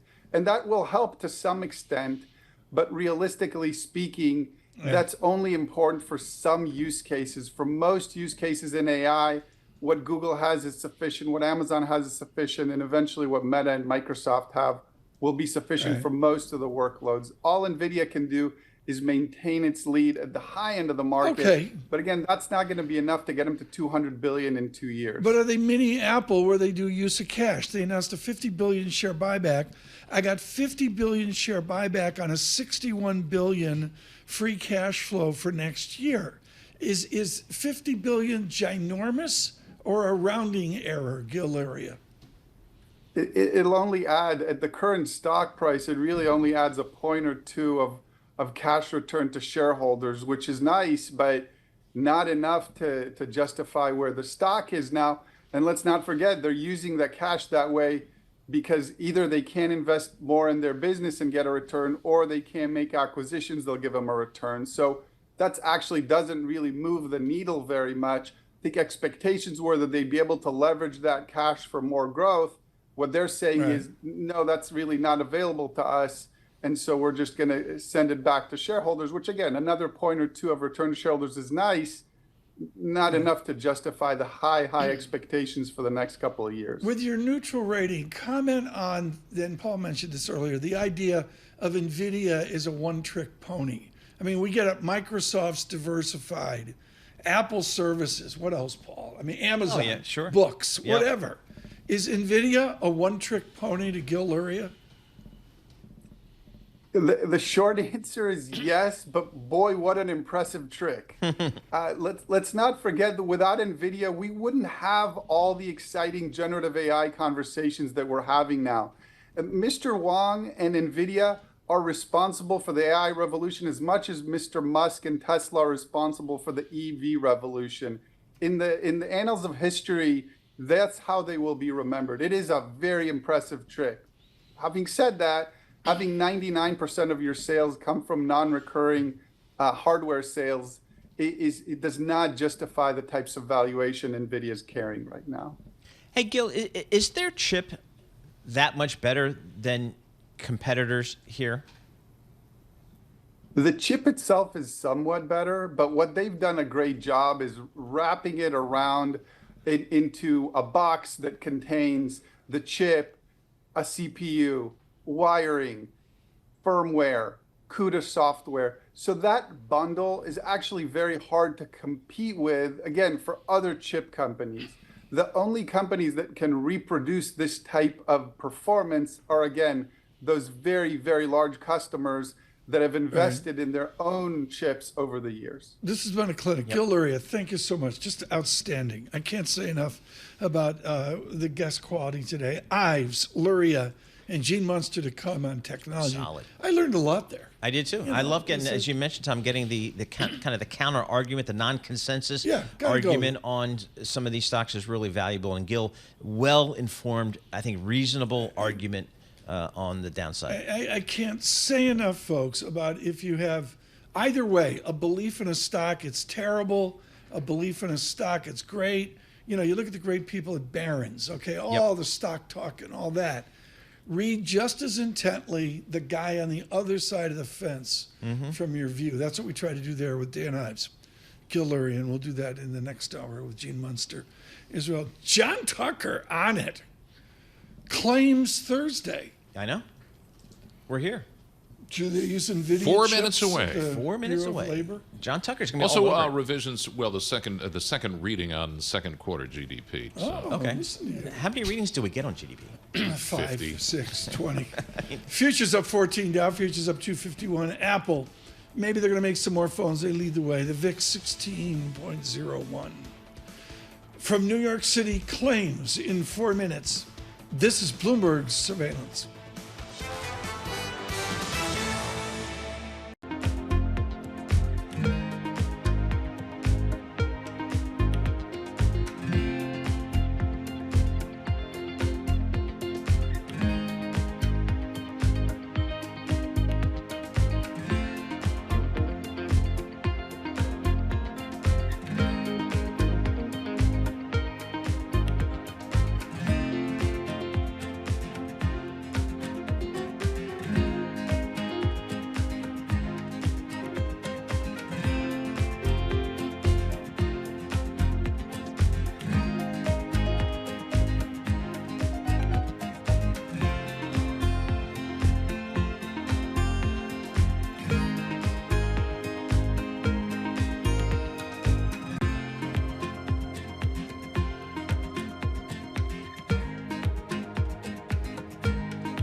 Markets, headlines, and breaking news 24 hours a day on Bloomberg Radio, Bloomberg Television, and the Bloomberg Business app. This is a Bloomberg Business Flash. And I'm John Tucker in the Bloomberg News with this Bloomberg Business Flash. Most active in the pre-market shares of Nvidia failing to live up to investor hopes. Again, down 3.6%, but it's not dragging down the broader market. Futures indicate higher open, as Paul just said. Dow futures up 255, S&P mini futures up 16, and the NASDAQ futures, they are up 69 points right now. And we are data dependent, so let's get right to it. Initial jobless claims little weaker than expected, 231,000 for the week ended August 24th. And another revision to GDP, actually better than expected, 3%. The survey was for 2.8%. The previous reading was 2.8%. Check the markets view all day long right here on Bloomberg Radio. I'm John Tucker. That's your Bloomberg Business Flash. Paul and Tom. Thanks so much. I'm just going to say now 2.9 is not 3.0. It's like, no, it's like going to the grocery store Yep. and, for a case of Jenny Cream Ale, it's not $11.99. I'm sorry, 3 is a statistic. It is a 3% GDP annualized quarter on quarter versus the consensus is 2.8, Tom. Total amateur take here. You take 3.0 ECO go. Yep. And you take the GDP price index 2.5. Ready? Yep, go for it. Add them together. Do you? 5.5, which is nominal GDP-ish. Joining us now, who does better math than me, Sarah House, US Economist at Wells Fargo. Sarah, excuse me, am I off the mark to take 3% real GDP, add in a GDP price index of 2.5, and I've got nominal GDP above 5%? That's how you do it. You're the math whiz, Tom. Well, what's its signal? Right. I'm sorry, that's a solid economy. That's morning in America. Right. No, it still signals that the U.S. economy is in very good shape. I think that upward revision in consumer spending is pretty telling, that even I think with some of the slowdown in income growth, it doesn't seem like there's much to stop the U.S. consumer as of now. So still looking like pretty good momentum as we head into the third quarter. And I think as we look ahead, though, still expecting a moderation, just given that in some ways, despite all the strength, it is difficult to sustain, I think, given that income backdrop. Paul wants to get in here, but let me just finish the thought. Let me close the loop. What is the Wells Fargo micro data of the quarter ending September 30? Yeah, so we're looking for a step down in consumer spending, even as you did get a very strong start to the quarter. So we saw that in the July retail sales. We're expecting another pretty strong print in tomorrow's personal spending numbers. But I think as we move through the quarter, this downshift that we've seen in job growth, the downshift that we've seen in nominal wage growth, the fact that the excess savings from the pandemic have run dry for most households, and also credit growth is running below inflation for the consumer sector, it does mean that I think this, almost 3% pace of consumer spending that we saw in the second quarter isn't going to be maintained. All right, Sarah, given that backdrop for the consumer spending, given the backdrop of the GDP print we just saw today, how do you put it in context what we heard from Fed Chairman Jay Powell last Friday in Jackson Hole, that the time has come for policy to adjust? I think that's right. So when we look across the U.S. economy, again, the consumer is still spending, but the fundamentals are weakening. And really, when it comes down to the consumer, it's increasingly important what's happening with the jobs market. And so I think given the moderation that we've seen in hiring, so forget even the backward looking benchmarks, but even just over the past 4 months where you've seen hiring at just a little over a 150,000 pace, what we're seeing in terms of the increase in the unemployment rate, not just the temporary layoffs, but the permanent job losers, that the labor market has softened quite a bit. It's back to where it was before the pandemic, if not a little bit softer. So if we don't want to see the labor market break, it's time to dial back the degree of restrictiveness that we currently have Fed policy at. Do they dial it back by 25 basis points or 50 basis points in September? And does that even matter? So coming out of the jobs report that we got on August 2nd, we thought that they would perhaps go 50 basis points. That's still our current call, but I think it's really going to come down to what we get out of the August jobs report on September 6th, given that you have seen, I think, some of the activity data hang in there better. Claims have come back down as we saw again this morning. But also, I think you just haven't heard, I think, that appetite from the FOMC, other members of the committee. So I think it's going to be really hard to get a 50 basis point cut at this point, unless you see a sharp weakening again in the jobs numbers coming out of the next payroll report. But I think it does look pretty clear that they will be cutting to some degree. It's a bit of a taller order for 50, I think, based on some of the data and Fed speak recently. Sarah, one of the themes this week for us is this sharp dichotomy in consumption. 70% of the economy between the haves and the have-nots. You guys do immense work on this with the Wells Fargo Heritage. What is the polarization? Rather, not that. What is the polarity or barbell of the American consumer today? Yeah, it is pretty stark where, I mentioned some of that excess liquidity and estimates show it's run dry for your lower end. And I think you are seeing that stress when you look at things like delinquencies among credit cards and autos are at the highest going back since we were coming out of the financial crisis. But again, you're still seeing in aggregate putting up pretty strong income and spending numbers because the upper echelons are still doing pretty well. So they're benefiting from still being employed. They're benefiting from wealth increases that we've seen coming out of the housing market and financial markets as well. And so that's been able, I think, to mask some of the ongoing stress that we've seen at the lower end and keep consumer spending positive. Even as we have seen, I think, some of the jobs numbers weaken, and also just a slowdown in average hourly earnings at the lower end of job earners. This is a big question, big picture question, kind of, Sarah. The deficits, the national debt. I mean, do I have to worry about this in my lifetime here? So this is something, I don't think there's a crisis moment. There's no, set debt to GDP that all of a sudden things go sideways. But I do think that the trajectory that we've seen, it is concerning when we think about the rising cost of interest on the debt and what that means for other forms of spending. So particularly when you think about all these budget battles that we have each and every year, and we can't get a budget passed on time, we're fighting over a very small piece of the total spending pie, that discretionary spending, whether it's defense or non-defense. And as that interest cost increases, as well as you have the upward trajectory in the mandatory entitlement spending, right, I think it does make some of those battles and even more contentious. And I think you have perhaps less productive investment from the U.S. government. So there's no crisis moment, but I do think it has some erosion in terms of the U.S. economy. Sarah, I'm putting it on Twitter and LinkedIn now. Something I did, I don't know, on the trip back from Jackson Hole.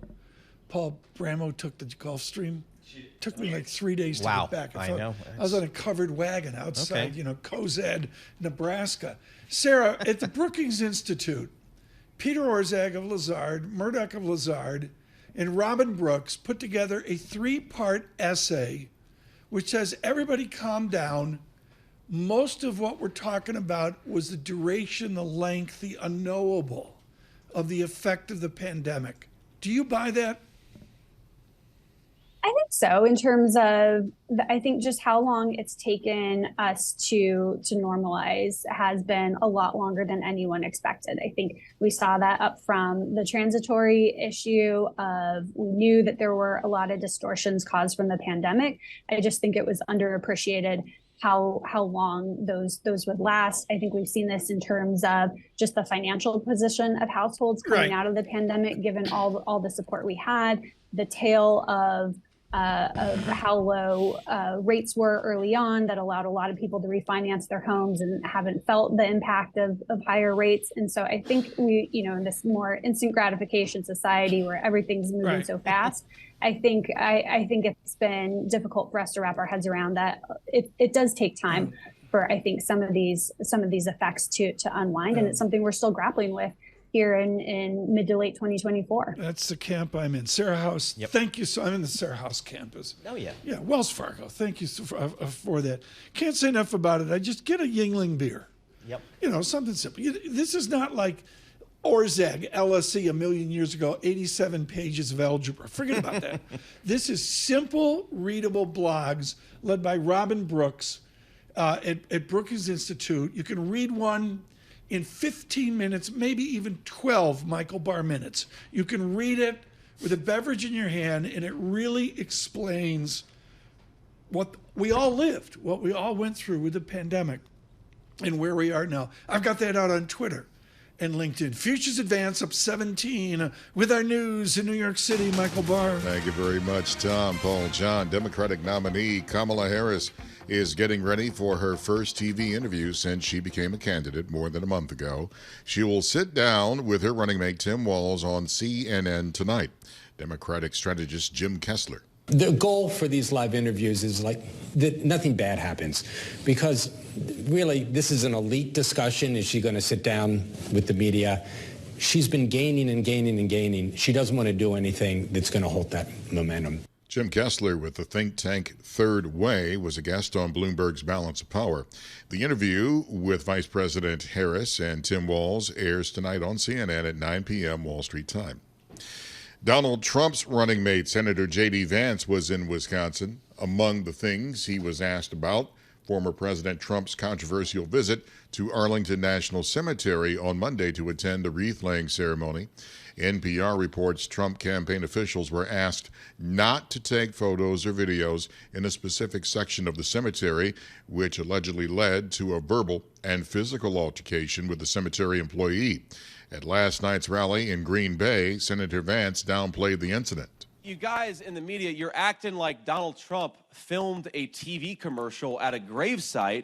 He was there providing emotional support to a lot of brave Americans who lost loved ones. Overnight, the New York Times reported the cemetery official has opted not to file charges, reportedly fearing retribution from Trump supporters.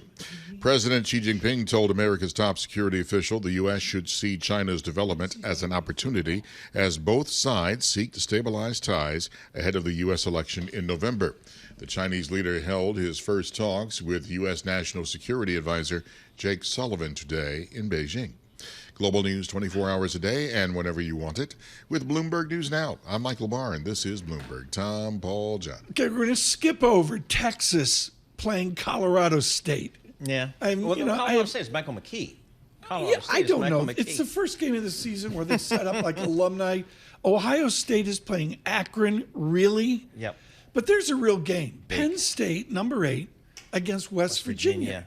Are they in the Pacific? Which league? I don't know what league they're in, but that is serious. That's like kind real of football. Western Pennsylvania, West Virginia, blue collar football, knock your teeth football. out. Exactly. Every day is a great rivalry that I'm glad they're keeping together. Let's go to Michael Barr is going to lose so much money in the NFL. Do you do NCAA rotisserie football? Not rotisserie NCAA, but let's just say that if I'm online and I'm at a particular betting site, I might sniff around and see some of those college games. But I only do it like about maybe $20 or $30. Big money for me. Yeah. Rutgers plays tonight against the powerhouse Howard University, so that's opening their season. So there you go. So we get football season back. Has Duke ever played North Carolina? Oh yeah. It's like, do they play every football? year? Sure. Every year they play every year. Sure, big rivalry for the Bell or something they play for. Yeah, they play for. Okay. So there's football season. We're starting here. Do we agree it's become a professional sport? Like. The kids are getting paid now, right? Well, with NIL, I guess you would have to say that. And you know, this is going to get just more complicated as we go along. Very quickly, it's not just like 3 or 4 stars of LSU are getting paid. Every player is getting paid. Well, I don't know. Women's field hockey players are getting paid. I saw a story about that. Yeah, exactly. D1 field hockey. Good for them.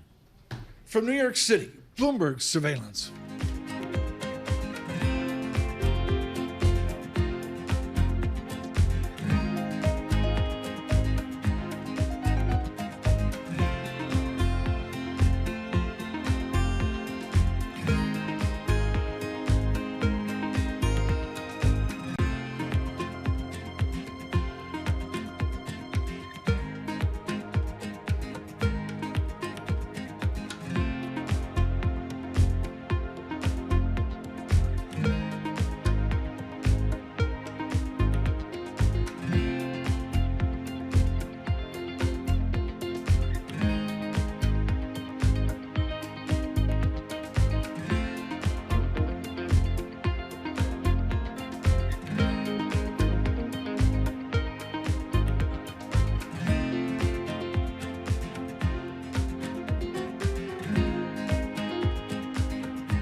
Markets, headlines, and breaking news 24 hours a day on Bloomberg Radio, Bloomberg Television, and the Bloomberg Business app. This is a Bloomberg Business Flash.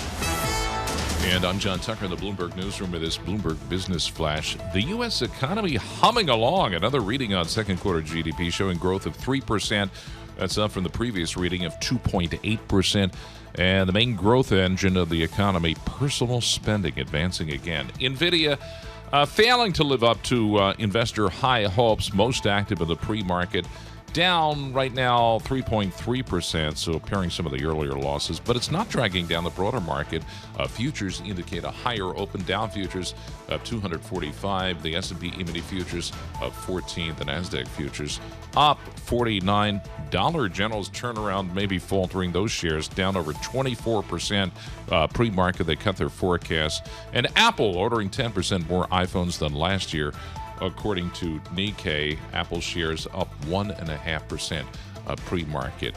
It doesn't sound like much, 3% GDP as opposed to 2.8%, but the mathematics behind it indicates that's really a big move. It's a big move, and then, as I mentioned, the animal spirit of it, this word that everybody uses, solid. 5.5% nominal GDP is not solid. Yep. That's better. Yep. The oomph that feels in the economy. And what's so interesting to me, and we're not editorializing here, folks, but the basic idea of if you've got haves and have-nots in America, and there's a lot of pain out there. I got a brilliant note from Florida yesterday on condos for sale. People are getting hammered down there. Yep. Outside of, Hedge Fund Alley in Miami. And, there's somebody out there doing better than solid. Like, they're on a Vespa in New Jersey, taking a day off tomorrow. And there's others that are, they're really struggling. Well, that's what we're going to do, folks, into Q4. That's going to be our coverage. Right now, Ira Jersey, it's been way too long since we talked to Ira Jersey. That's debatable. Let's get the football talk out of the way right now, just to get to rates, because rates are really moving. Ira, it's already must win for Aston Villa, isn't it? It's crazy, yeah. Well, especially when your squad isn't particularly deep, and you have Champions League games coming up. We're going to need to we're going to need to have a good showing this week, especially after last week's loss. When does Premier League football get like baseball's just getting right now, where it really matters? After the winter transfer window, so come March, April, May, particularly for those clubs that are in the top 10. Well, yeah, I mean, May is when the season. May is when the season ends, but keep in mind we're 3 games. This is going to be our match day 3 this week, so so we're still very early days out of a 38. I would say this to Mr. Carney and Everton, but I mean, is it possible Aston Villa could be relegated? Probably not relegated. I think that their squad is too deep for that. But making the Champions League again might be difficult, particularly since they have Champions League games that they have to worry about over the next couple of months. I love busting his chops. It's just great. I'm all about Real Central New Jersey soccer. That's my jam. Hey, Ira, let's kind of backtrack. Let's start with last Friday out in Wyoming. What did you take from the Fed's chairman's comments last week? Yeah, I mean, it was unequivocal that they're going to cut interest rates. When he said that, I was a little bit surprised, right? Because generally speaking, Fed chairs like to leave some optionality open. But he told us that they're going to cut. Now, where he left it though was, look, are they going to cut 25 or 50?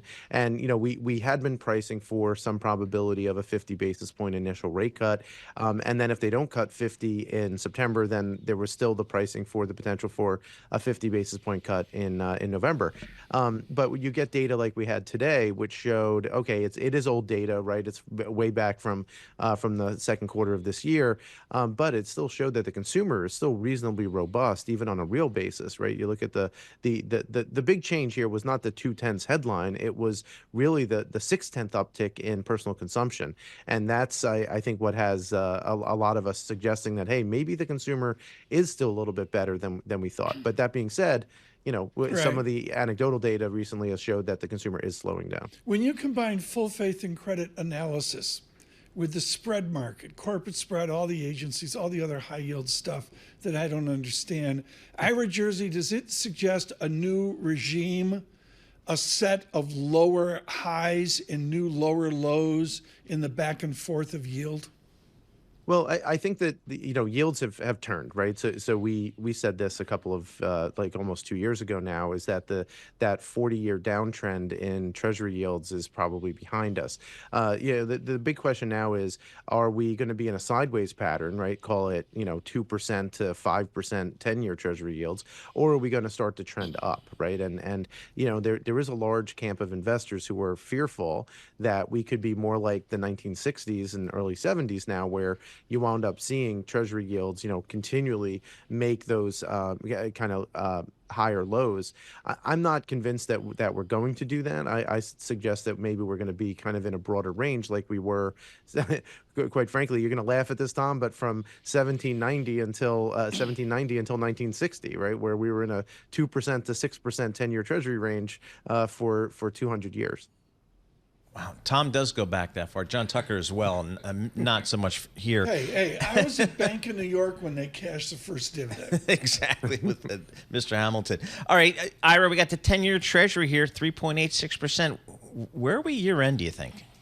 Yeah, it's funny because our year-end forecast that we officially published was 3.82%. Okay, so we're right there. We're reevaluating that. We'll have our monthly out tomorrow, so you could suggest that we'll have some changes to that.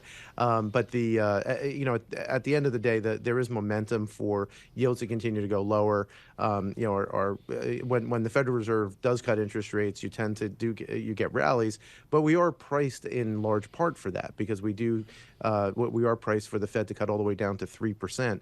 The question is, will they go more than that or less than that? So when you look at things like options pricing, it's interesting because there's now a bimodal distribution in outcomes that's being priced, either 4% or 2%, right? So that's and 3% just happens to be the middle of that. So and I tend to be a little bit more pessimistic about the health of the economy in 2025. I do think that the Fed's probably going to cut more than into a two-handle at some point. Ira, thank you so much. Ira Jersey, Bloomberg Intelligence. Ira, are you working tomorrow? I'm going to be on the show with you tomorrow morning at 8:25. There you go. I didn't know this. Look Great. at that. Look at that. Wow. In for Paul Sweeney tomorrow. Yes. Ira Jersey. Ira, thank you so much. Greatly I appreciate it. Okay, we got to go over this. Like, we do a song at the end of the hour. But I saw a video on YouTube, and I don't get what Journey's doing. But yesterday, they settled a lawsuit between the keyboard player and the guitarist. What? And these guys are giants in the industry. Just play your music. They both wrote this song. It's a co-write with Steve Perry. But the answer is Neil, the guitar player, was doing what I do. He was maxing out the American Express. Except his American Express was a little bigger than mine. Okay. Like, can you get me a Gulfstream? Here's the band American Express. And I guess the piano player, Mr. Keene, said, how are we going to stop this? So they brought in a custodian to handle on stage everything's fine, but they have a custodian now to handle the journey. These guys, they're out of like their... What was he buying with this? I guess out of control. I don't know. Whatever. But the answer is they literally were, the quote from the media here is, quote, maxing out the band's American Express. They need to hire Redo. Yes, get Redo in there. Get Redo. Do you think Redo knows Journey? Come on.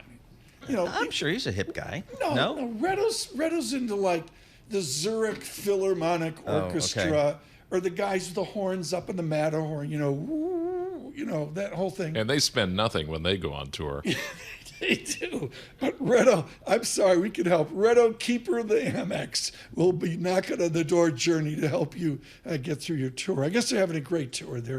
They're packing arenas, and I think they're out with Def Leppard, maybe even. I'm guessing that. Steve Miller. I'd go see him, sure. But where is the singer, Mr. Perry? Mr. Perry, I don't know the story. He's not been with them for the longest time. They found a kid, I'm going to say the Philippines. Yeah. That's shockingly. And sounds the sound. Yeah. But still. They're never going to do that I with guess Bruce. you can do that. No. Here is the pleasant, agreeable band, Journey. Redo, you'll love them. Up and down the boulevard, there's shadows.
This is Bloomberg Surveillance with Tom Keene and Paul Sweeney. We're addicted to the parlor game, the Fed, the monetary ballet. Where do you see opportunities in a fixed income space here in 24? With Lisa Mateo on markets. AI affecting demand for cloud computing. And Michael Barr with news. Another legal setback for Donald Trump, this time across the pond. The best in economics, finance, investment, and international relations. This is Bloomberg Surveillance on Bloomberg Radio. Good morning, everyone. Tom Keene, Paul Sweeney, Michael Barr, Lisa Mateo. Mateo off sabbatical, Bahamas, Harbor Island. Sure. I think she's rumored to come back October, I think. Yeah, You better come back. At best. John Tucker in for Lisa Mateo, and really a lot going on here. This happens where it's a quiet weekend, but it's not. China, we got a stronger yuan. No question about it. Some serious news out of China. Thank you, Freya Beamish, for that. We're going to nail that here in a moment with Terry Weissman as well. Lots on Nvidia, Gene Munster in this hour. I mean, Ives, Luria, and now Munster. Paul. I think we've done great on this. We got tech covered, Tom. Ed Ludlow. Heard of him? I heard of him. Let me do He had the interview yesterday. The world. Picked up worldwide. The interview. 9 o'clock, 8 o'clock, 7 o'clock. So Ludlow's up in the 6 o'clock hour? Well, yeah. I mean, he's a That's player. early. And he came in his self-driving Tesla. We've got lots to talk about here. Let's get right to it. From the Interactor Brokers Studios of Bloomberg Business Flash, John Tucker.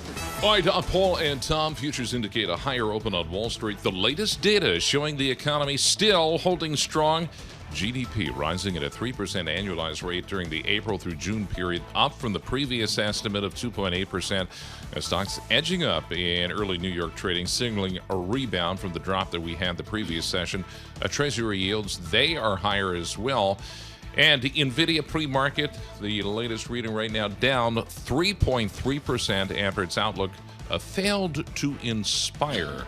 But again, more importantly, not dragging the broader market lower.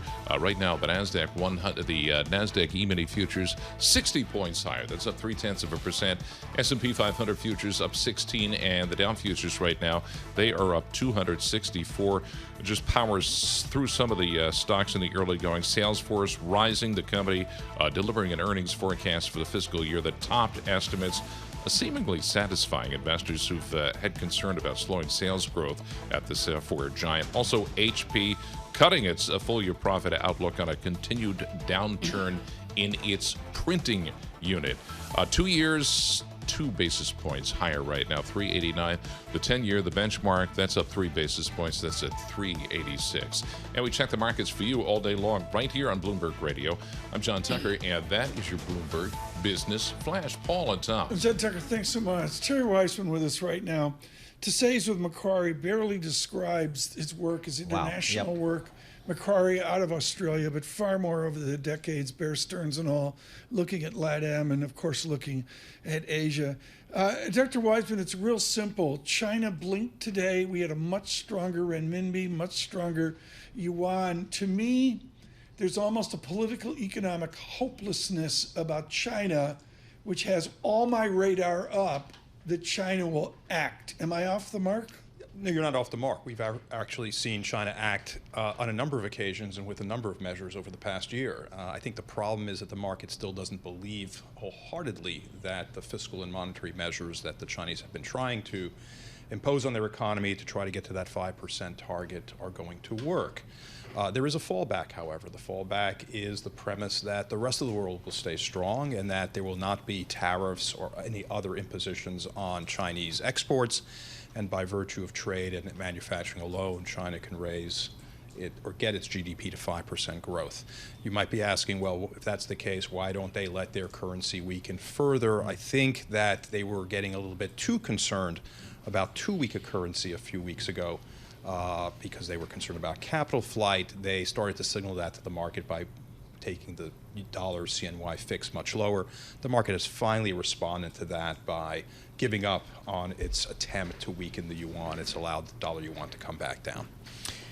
Terry, I'm looking at the Bloomberg Dollar Index. I don't know, since late June, down about a little more than 3% Do I care about that? Does that tell me anything, or is that just you guys doing your thing? No, I think there is a significance to the fact that the dollar has weakened, especially over the last 5 weeks. I think the significance here is that, if there's a message here, it's the message that the Fed has undertaken a much more dovish narrative over the last 5 weeks.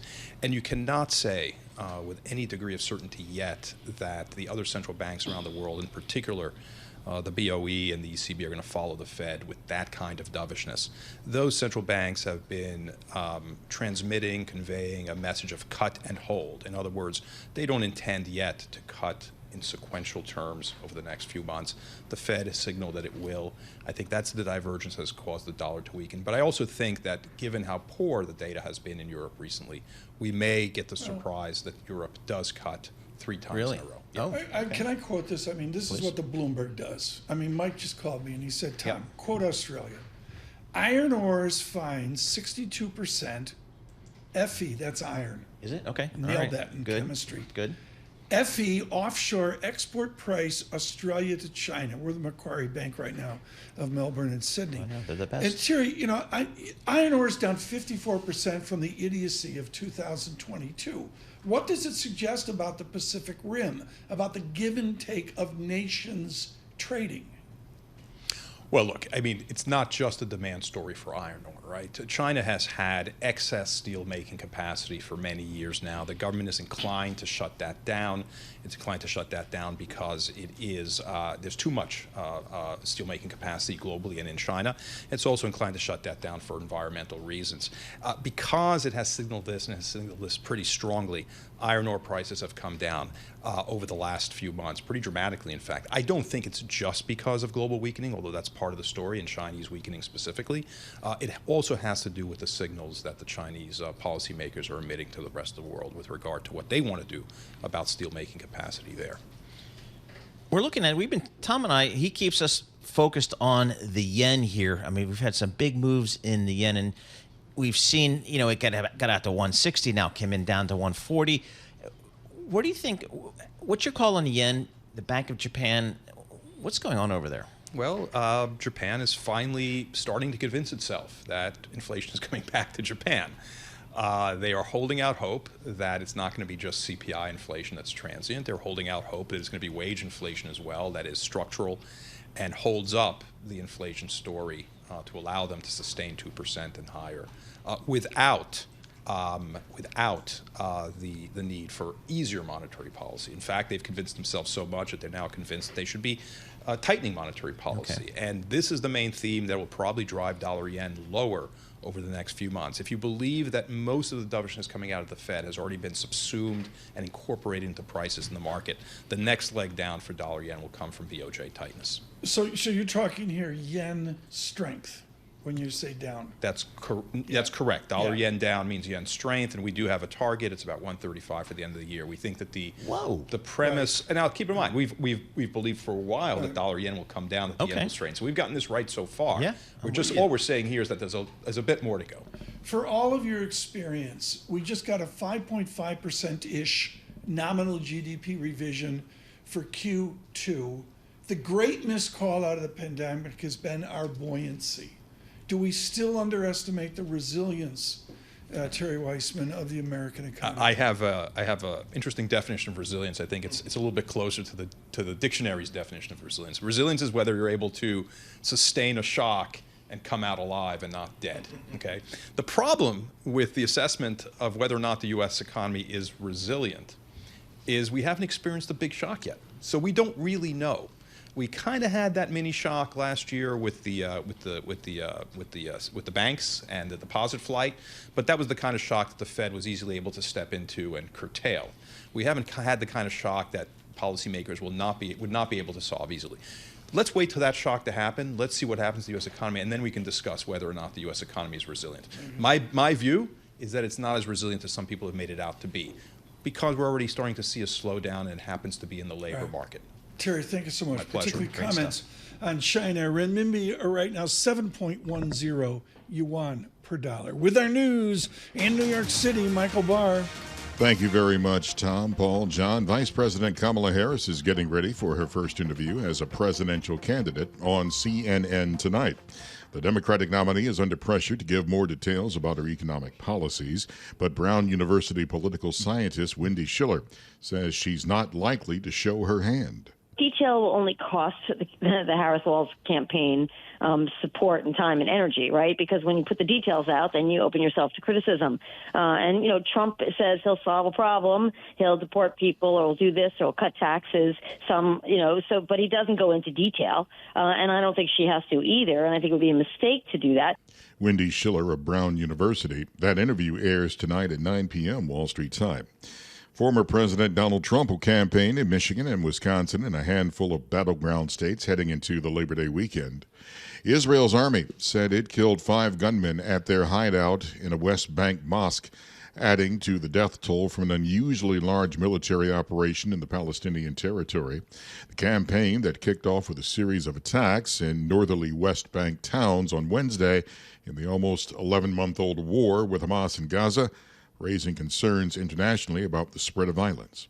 The Biden administration says it is still planning to aggressively defend its latest plan to forgive student loan debts from millions of borrowers after the Supreme Court yesterday ruled the plan must remain on hold as it faces challenges in court. More than 8 million borrowers have already signed up.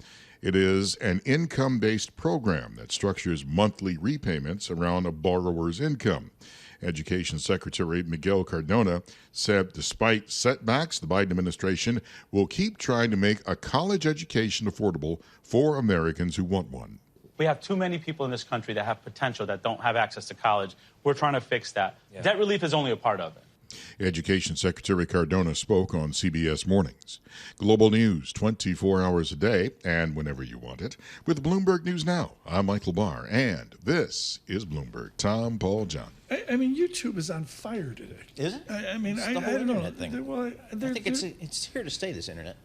Yeah, we're just humbled by the growth. And Stargate, thank you so much. Nothing like geezer rockers that were against establishment arguing over profits from 30 years ago. Now that they're 60, check that. I think we're moving 70. 70s check and that. 80s. I think we're moving 80s. Mick and the boys. I mean, Mick Jagger and the boys, they're on the road. They're in their 80s. Bruce is on the road with his gang. Is not mailing 70s. It's just... I don't know, but that's where the money is. I mean, if your Journey, you only got 2 of the remaining band left, and they coin it. Stop. They're divorce tours. Yes, exactly. Somebody in the band just got divorced. The bass player got divorced. Right. We're going. Let's hit the road. It's the Who's Left tour. So anyway, we're having a lot of fun with this. We're doing classic rock here all through this week and into next week as well. Great news for us. We're so happy with this. We have a ginormous signal in Washington, D.C., 99.1. Good morning across all of the Washington-Baltimore area. And we're going to redo that. Up in Boston, the financial capital there, all the great global Wall Street crew in Boston, from Mount Katahdin to the National Hotel on Block Island, 92.9 FM. I wonder if that gets September out to 3rd. Way out to the Cape. I wonder if that gets out to the Cape. It gets part of it. I'm making a joke up. I don't know if it gets to Mount, Millinocket, good morning. No. Yeah, exactly. But it gets part of the Cape really big and loud and clear. Good. That's awesome. A great at part that lobster place on East Ham, just north of East Orleans. It may not. But you're paying big money out there not to get a signal. Yeah, it's exactly. like bucolic and you live in a shack. I mean, years ago they had these little shacks on the beach. Yep. And they're now like National Historic Rustic Landmarks. New England. Yeah. Unlike on the deck in New Jersey. Sure. Futures up 18 from New York City. Compound. This is Bloomberg Surveillance. Good morning.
Markets, headlines, and breaking news 24 hours a day on Bloomberg Radio, Bloomberg Television, and the Bloomberg Business app. This is a Bloomberg Business Flash.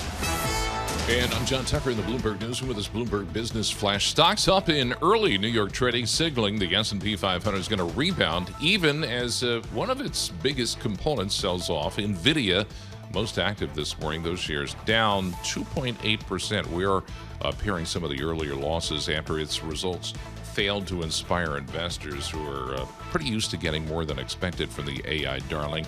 GDP rising at a 3% annualized rate during the April through June period. That's up from the previous estimate of 2.8%. That was powered by personal spending.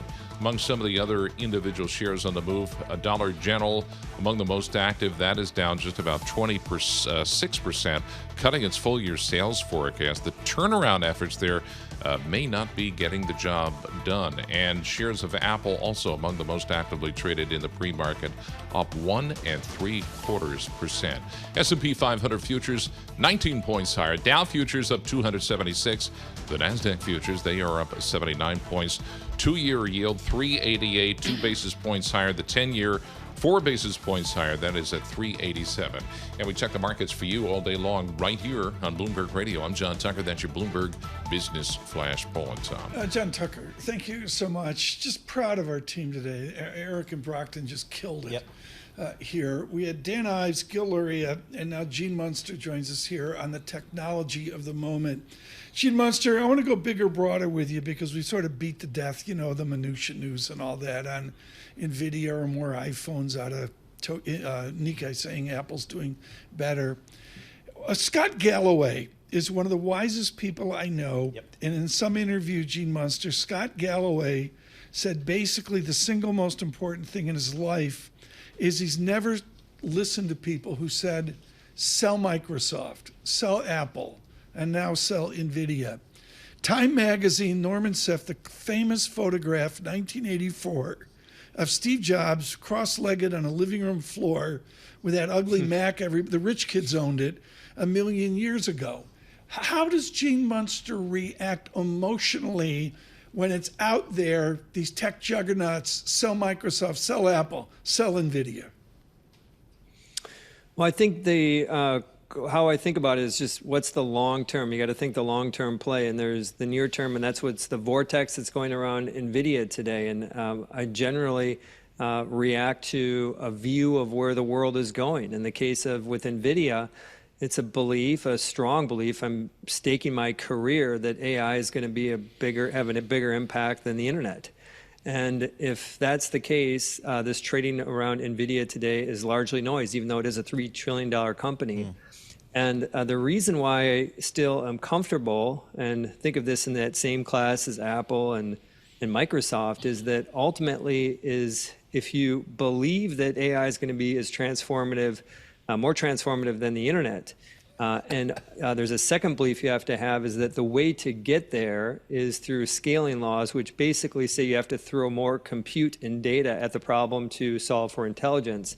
Then NVIDIA is going to be a winner. And I think that it is in a great place. I do want to add an additional angle to the context of just buy and hold forever is that Deepwater, we own NVIDIA. I think the next 2 years are going to be far better than what people are expecting today.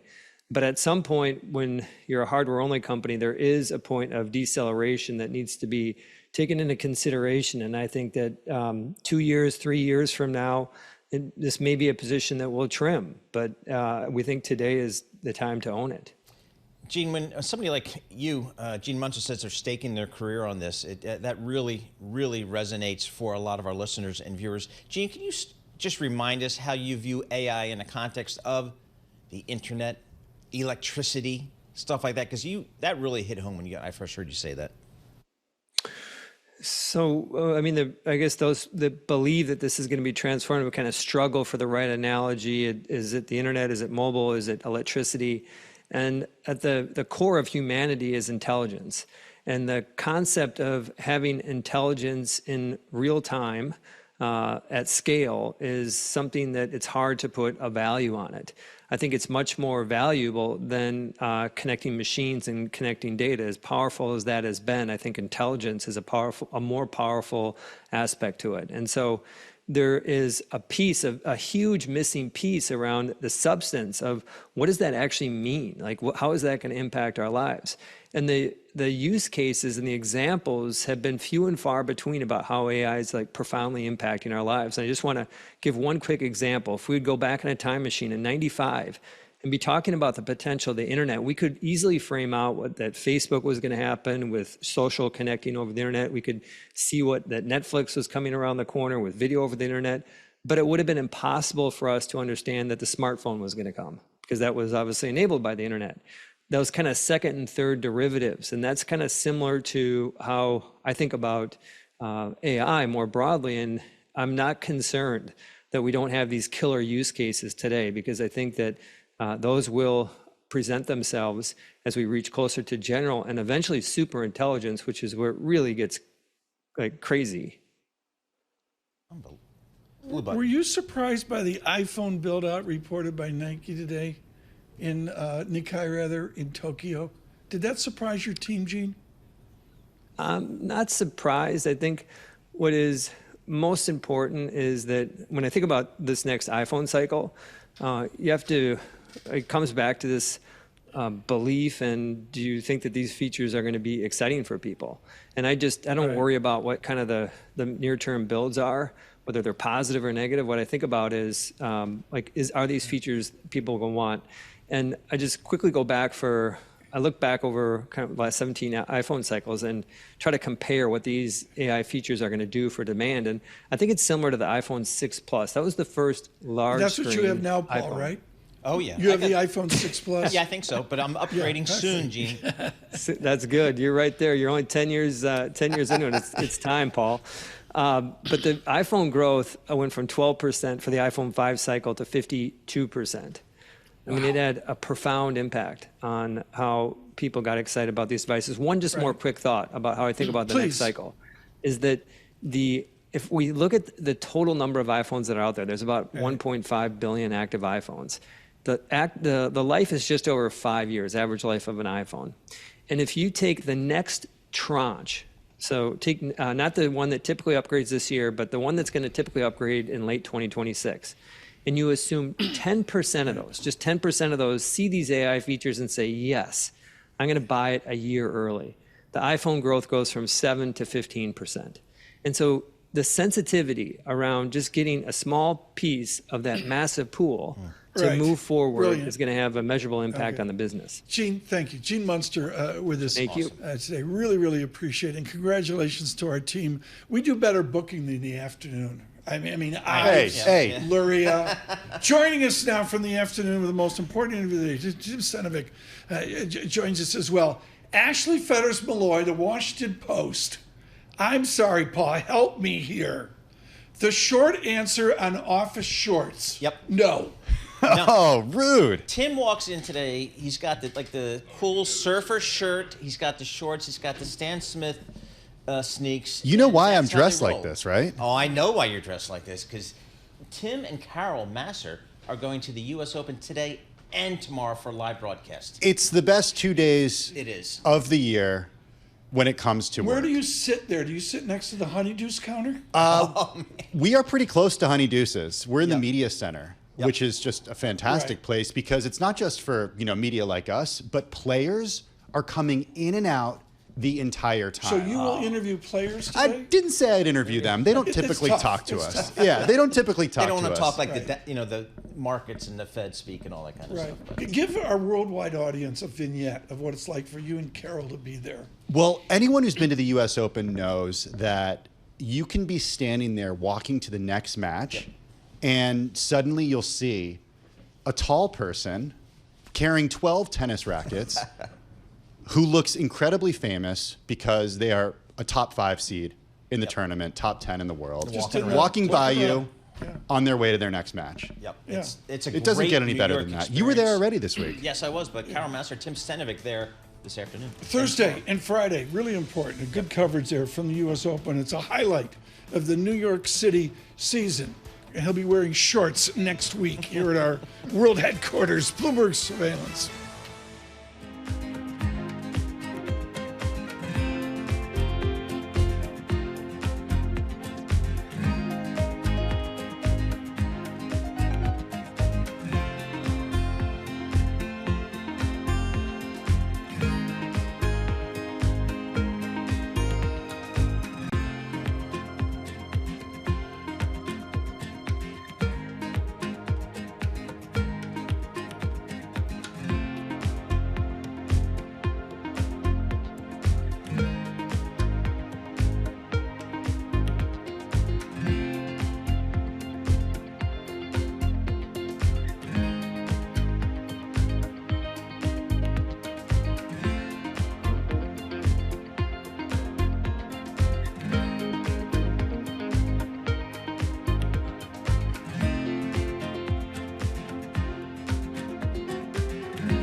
Markets, headlines, and breaking news 24 hours a day on Bloomberg Radio, Bloomberg Television, and the Bloomberg Business app. This is a Bloomberg Business Flash. And I'm John Tucker from the Bloomberg Newsroom with this Bloomberg Business Flash, waiting there for the opening bell at the New York Stock Exchange all morning long. Futures have been edging up, signaling the S&P 500 is going to rebound, even as one of its biggest companies sold off this morning. And there we go. The first trades, Dow Jones Industrial Average up 274 points, up 0.7%. The S&P 500, 18 points higher right out of the gate. That is a rise of 0.3%. And shares of Nvidia in the early going, down 4% right now at 120. Not exactly. You would expect more, right? Gap just out with earnings. Gap shares in the early going right now up 8.4%, reporting second quarter results. Net sales of $3.72 billion, beating estimates. How do you know that was still a thing? Anyway, we check the markets for you all day long right here on Bloomberg Radio. What are you going to say? It's not the same as a Lisa Mateo data check. He's trying. I mean, it's good. He's learning. Trying. He's I'll get He's there. getting there. A few more years of experience. Exactly. I'll More have years it of under my radio belt. experience. Exactly. Get it right by tomorrow. John Tucker, thank you so much. I can't say enough, folks, about keeping the shop together and the work that John Tucker does, really holding up all the different myriad platforms of the Sparta Empire. Exactly. they do this, they do that, and Tucker. He's in does studios it all. talking to microphones. He doesn't know where this stuff is going. He comes in. It's he comes in. podcasts. He gets in at 5:30, and he's like, "What am I doing today?" I have put more radio stations out of business than I care to remember. John Tucker, alleged. Thank you so much. The Dow up 300 right now. The VIX 15.90. This is a really important conversation. Joe Mazzola has been around the block, head of trading and derivative strategist at Charles Schwab, and we're going to talk about liquidity, volatility, depth of market. Joe, it's the end of August. How dead is it? I wouldn't say it's dead. I think that there's a lot of activity going on right now. I mean, look, you can see everything that's happening with Nvidia. I think, the beginning of the month when we saw the August 5th pullback, I think that, that spooked some investors. But I will say this, from our retail clients, we basically saw buying August 6th, really all the way through the end of last Friday.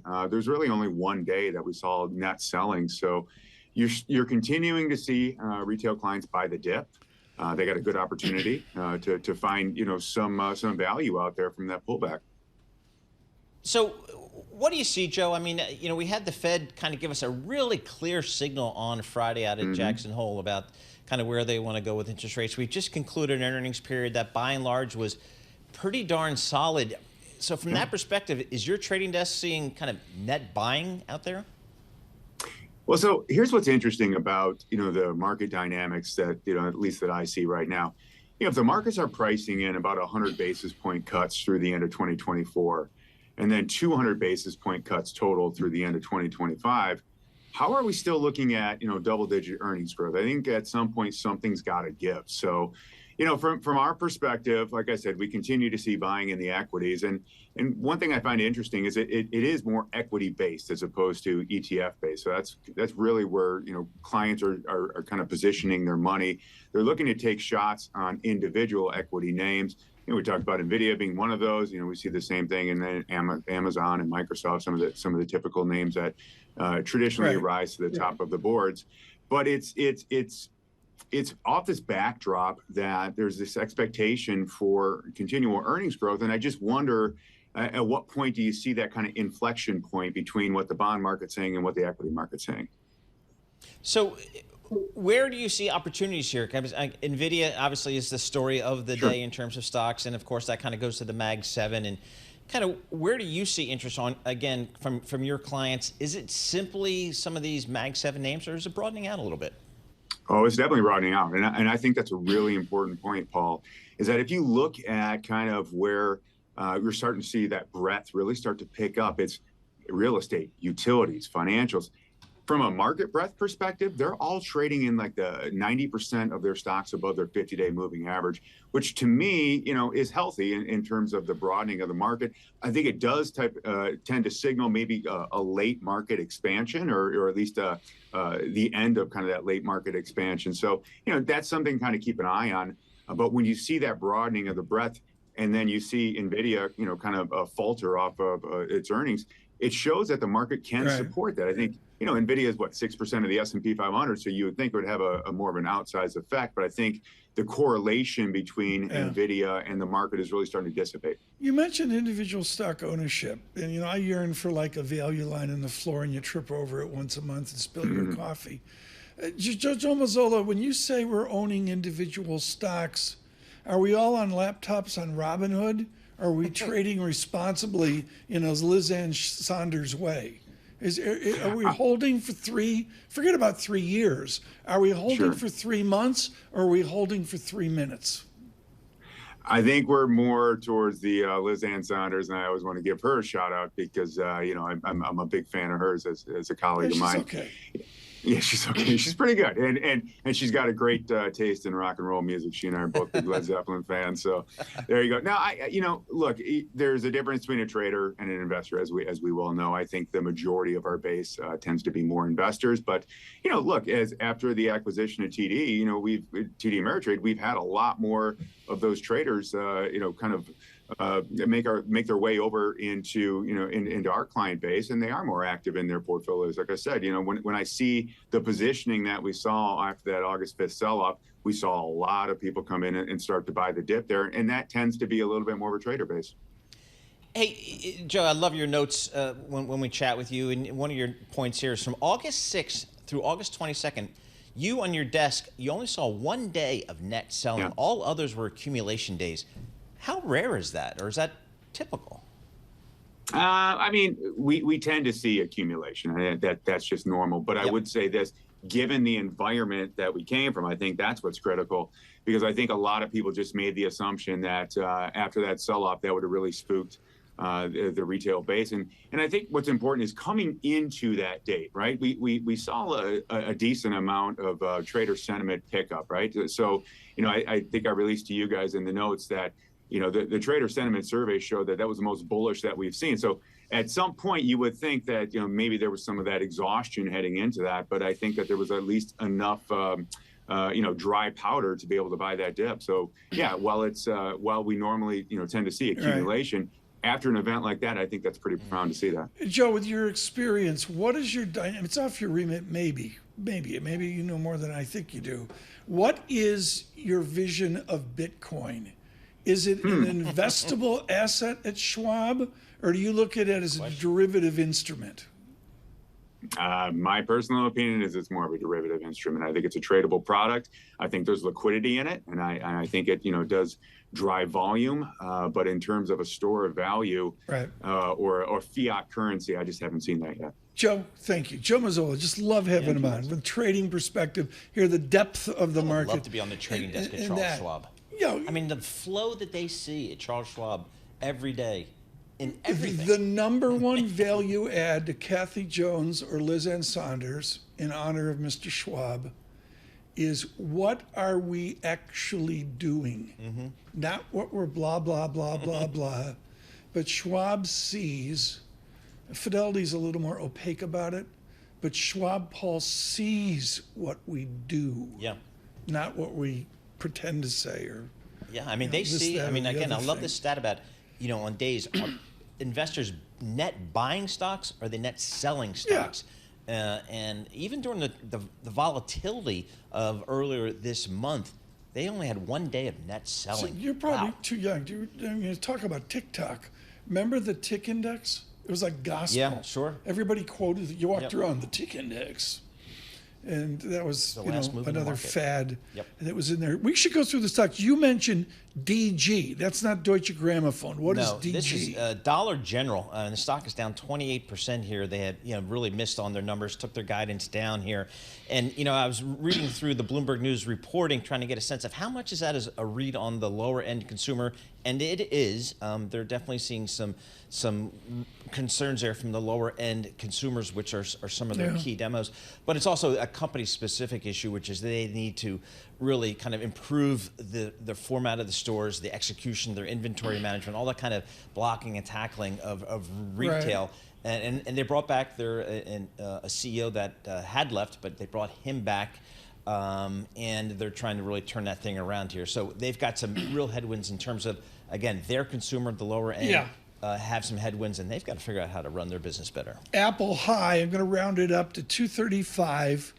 They're at 231 right now. A big today on enthusiasm over iPhone units. From the gloom of the 1st of May, where Michael Barr said, I'm never owning another iPhone.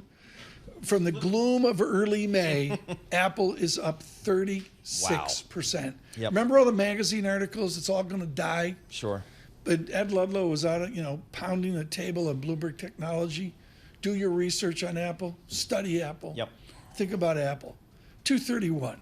Is Ed Ludlow with us next? Is this like... He's coming up. There's been a sighting. He made it across the Golden Gate Bridge without touching the steering wheel. We'll talk about that. Thrilled that Ed Ludlow could be with us. A world-moving interview yesterday with the leadership of Nvidia. The Dow up 98 points. With our news from New York City, Michael Barr. Thank you very much, Tom, Paul, John. Vice President Kamala Harris is getting ready for her first interview as a presidential candidate. She'll appear on CNN tonight alongside her running mate, Tim Walz. Harris is taking some criticism for not going solo, but Brown University political scientist Wendy Schiller says it makes sense for them to appear together. they'll walk away feeling good about this interview. She can avoid the kind of details that I think a lot of people are looking for some of the policies that she's discussed, and that she can keep the vibe that these are two people that you like and you want to see running the country. Wendy Schiller at Brown University. Donald Trump will campaign in Michigan and Wisconsin. Meanwhile, J.D. Vance was in Erie, Pennsylvania. Vance praising Trump's recent visit to Arlington National Cemetery and blasting the troop withdrawal in Afghanistan 3 years ago while placing the blame with Vice President Harris. Kamala Harris is so asleep at the wheel that she won't even do an investigation into what happened, and she wants to yell at Donald Trump because he showed up. She can go to hell. The Trump administration initially negotiated the terms of the troop withdrawal from Afghanistan. Meanwhile, a defense official says Donald Trump's campaign was warned about not taking photographs before an altercation at Arlington earlier this week to honor service members killed in the Afghanistan war withdrawal. A Nevada jury has found a Democratic former Las Vegas area politician guilty of murdering an investigative journalist who wrote articles critical of his conduct in office. The jury found Robert Tellis guilty of murdering Jeff German of the Las Vegas Review-Journal. Clark County District Attorney Steve Wolfson. That any attempts to silence the media or to silence or intimidate a journalist will not be tolerated. That's what occurred in this case. Jurors set Tellis' sentence at 20 years to life in prison. Tellis denied killing German, saying he was framed. Global news 24 hours a day, and whenever you want it with Bloomberg News Now. I'm Michael Barr. This is Bloomberg. Tom, Paul, John. We're going to be 92.9 FM Boston, September 3rd. Yeah. We're looking forward to that big, huge signal up in New England. And then NFL doesn't start this weekend, right? It starts next weekend. Week. It starts Thursday the 5th. Yes. Okay. Ravens, Chiefs. Like, I know Taylor will show up, but should the president show up and throw out the first ball? I don't know. What do they do? What do they do? What do they do, Michael Barr, at the first game? Well, you remember the one with Nixon way back when Washington was called a different name, and he sent in a play, said run this play, and it lost about 3 yards. So it was maybe they'll do something like that. But they don't. There's no like fanfare, right? They just play. They just go, which is sort of cool. All right. I'm looking at the Nvidia chart. You can do this on the Bloomberg Professional Service. Nvidia Equity. Yep. GIP. Oh boy. 122. Yep.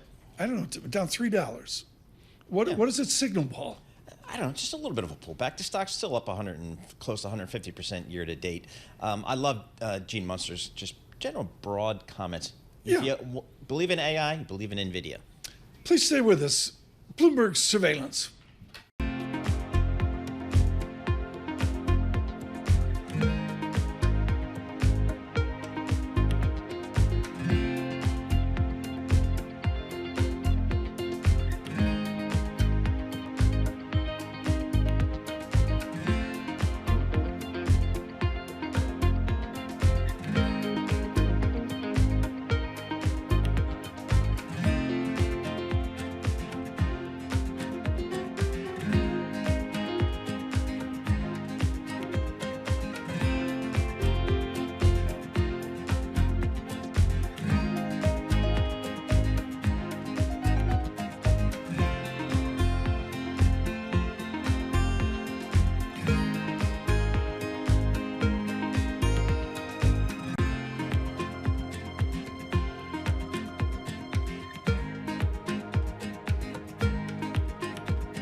Markets, headlines, and breaking news 24 hours a day on Bloomberg Radio, Bloomberg Television, and the Bloomberg Business app. This is a Bloomberg Business Flash.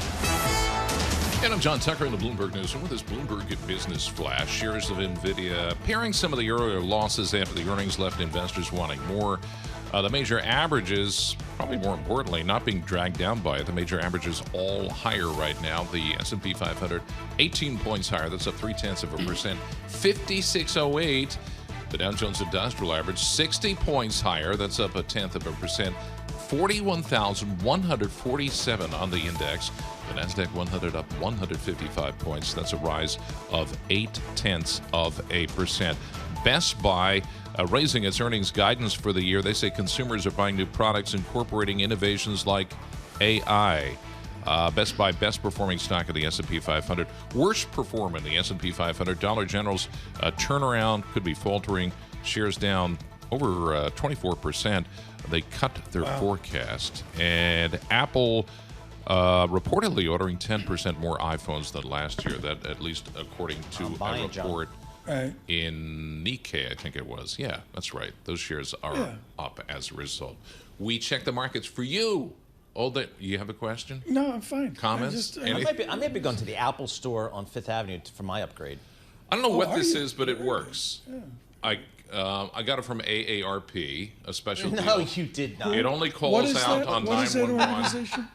And it only takes certain incoming calls. Oh, jeez. John Tucker, thank you so much. Greatly Cutting edge. Appreciate it. Last night, after the conference call, we're expecting Q3 to have more supply than Q2. We're expecting Q4 to have more supply than Q3, and we're expecting Q1 to have more supply than Q4. And so I think our supply condition going into next year will be a large improvement over this last year. Jen-Hsun Wang, Nvidia, last night with Edward Ludlow. This interview went around the world, and the reason it did, folks, is unusual. You have a conference call. They're all different flavors. Paul Sweeney and I have been on 8,420 conference calls just since 2000. The conference call for Nvidia occurred last night with Edward Ludlow of Bloomberg. He joins us now with Bloomberg Technology and their special hour show last night over this moment in technology history. Let's start with the why, Ed Ludlow. Why was your conversation more informative than the conference call? It just was like a kind of beautiful timing thing. It's a visual story, but go check out the beginning of the interview. What happened the moment that the analyst call slam closed is that the stock decline accelerated because everyone was pretty exasperated. They just wanted some more detail on a specific issue. So when we started the interview, I made that point to Jen-Hsun Wang, and he just stopped. He didn't say anything. He sipped what was either a cold brew or a Diet Coke, and then said, I thought I'd done a pretty good job of explaining this, but I'll try again. And we went back at it. And I do feel like we got some details on things that investors and technology enthusiasts around the world really wanted to know. Tom, we plucked Ed Ludlow out of Wales. I mean, nobody knew this guy. He was on the Cardiff football team. I know. And then we threw him into Silicon Valley. And now he is the go-to voice for all things technology reporting. We appreciate getting a few minutes of your time, Ed, and it was a great interview with Jen-Hsun Wang yesterday. What is the feeling there about the competitive landscape, Ed? I mean, my question is, and I don't know anything about these GPUs and things like that, but there's a lot of really good chip companies out there in your neck of the woods in Silicon Valley. Where's the competition?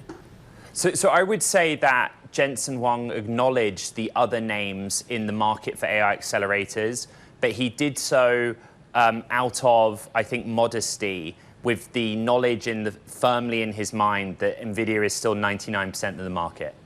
And, the stock is weird, right? I think we're down a little bit. I would ask our audience if this is more a sell the news now moment rather than some kind of macro level disaster where we weren't going to wake up to the sun rising. But he knows that everything is good. That's basically the main message. They make the GPU or the high-performance AI accelerator that trains AI models. They are 99% of that market, and the demand is very much intact, and everything continues as it did last week and the week before. What does the share buyback mean? Is it a new use nothing. Of cash? New use of cash? I think they just thought, what... I don't know. I don't mean to laugh, but when we saw it, it was just kind of like, meh. Remember, there's a 10-for-1 split that came into play as well with this particular name. But $50 billion share buyback, I think that it's just, it's a company with 75% margins. It's a company which is growing its cash balance. Its free cash flow is excellent. It's in vogue. I really don't have an answer for that, Tom. I'm sorry. Are they trying to be a Mag 7, or some would put Buffett in there? Is it a Mag 8? I mean, are they a legitimate blue chip Microsoft-like equivalent? The academic response to that is that NVIDIA is being less, what's the word that I'm looking for? Less discreet about its broader ambitions. It wants to occupy the space that its main customers also occupy, which is to be a systems vendor, can provide platforms, but it is now basically core to the infrastructure of our digital world. And that puts it at that macro scale, yes. When you came in today from the vineyard into San Francisco, did you put your hands on the Tesla steering wheel?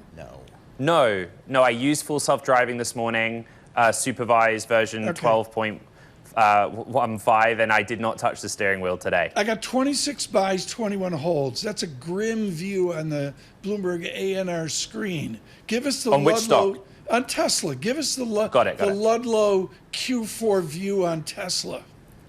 Yeah, I think, we still have a lot of apprehension about October 10th, which is Tesla's robo-taxi day, delayed from August, which we reported, because I don't think we have a good sense of progress so far. Your question about what I did on my way to work is important for a lot of people, because they don't see the jump of me in a car which I own, using the software as a consumer. How do they jump from that, which is still not perfect, it's not perfect by any means, it's risky, to a world where there are genuine robo-taxis owned and operated by Tesla with no one in the front of the vehicle? They don't see the jump. And so we'll find out about that in the final 3 months of this year, starting October 10th. And progress report is really important. Get one more in here with Ludlow. I need a clarification here. Please. Did you actually come into work today with your Tesla in the self-driving mode? Yeah, so, and by the way, I just want to say this. I pay for it myself. Bloomberg doesn't pay for it I don't care for what about it's that, worth. You're telling me this technology works? You didn't go off like the Well, Golden hold Gate on. Bridge into the... Yeah, no, I didn't. And I live 30 miles exactly from my home to Pier 3 in Barcadero, where San Francisco Bloomberg is. It's mostly freeway, 101 southbound. Take that into account. But yes, the vehicle got me there. The Golden Gate Bridge toll booth is always hairy, but there was no one else on the road at that time at 3 a.m. Pacific. I came off the bridge onto the lane that was green lighted or open, and the only thing that I did, full disclosure, is I tapped my foot on the accelerator. The car guided itself, but as you guys know, because I've discussed it, it has a habit at the toll booth of slowing down below the suggested speed limit of 25 miles an hour. It's not perfect. Like, the experience is awkward, it's jerky, but I'm not perfect either. That's right. That is amazing. I mean, Ed Ludlow, Tom, he's got to be a poster child for He's like a trendsetter. He's unbelievable. He went worldwide last night. Ed, seriously, congratulations on doing the conference call with Nvidia last night. I hope this becomes, Ed, I know, you're working your usual 30-hour work week, but I think it'd be great to make this a habit of Bloomberg Technology special events after the conference call with Ed Ludlow, with all the different people that are out there. Microsoft, Apple, all the rest of them as well. Nasdaq's up 0.9%. I don't know what to make about it. I don't. The VIX 15.55. When you got Nvidia trading down, you got the markets trading up.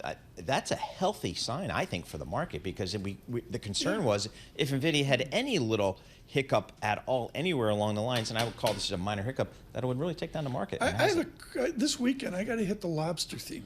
I really sort of missed it this summer. Did you? Okay. Well, Gura's been like lobster 4 days a week. But yeah, he's a player. I think I got to, it's the last. Lobster it is the last leg of the Triple Crown: Memorial Day, July 4th, and Labor Day. That's last leg of Triple Crown this Sunday. Well, we'll have to see. Yep. Paul Sweeney, have a great, great long weekend. John, could you say to Paul, have a great long weekend. Have a great long weekend. And I hate you for not working. Exactly. Because I have to fill in. John Tucker will be here tomorrow in for Lisa Mateo. 92.9 FM Boston, September 3rd. James Hendricks. Plowman, dig my earth.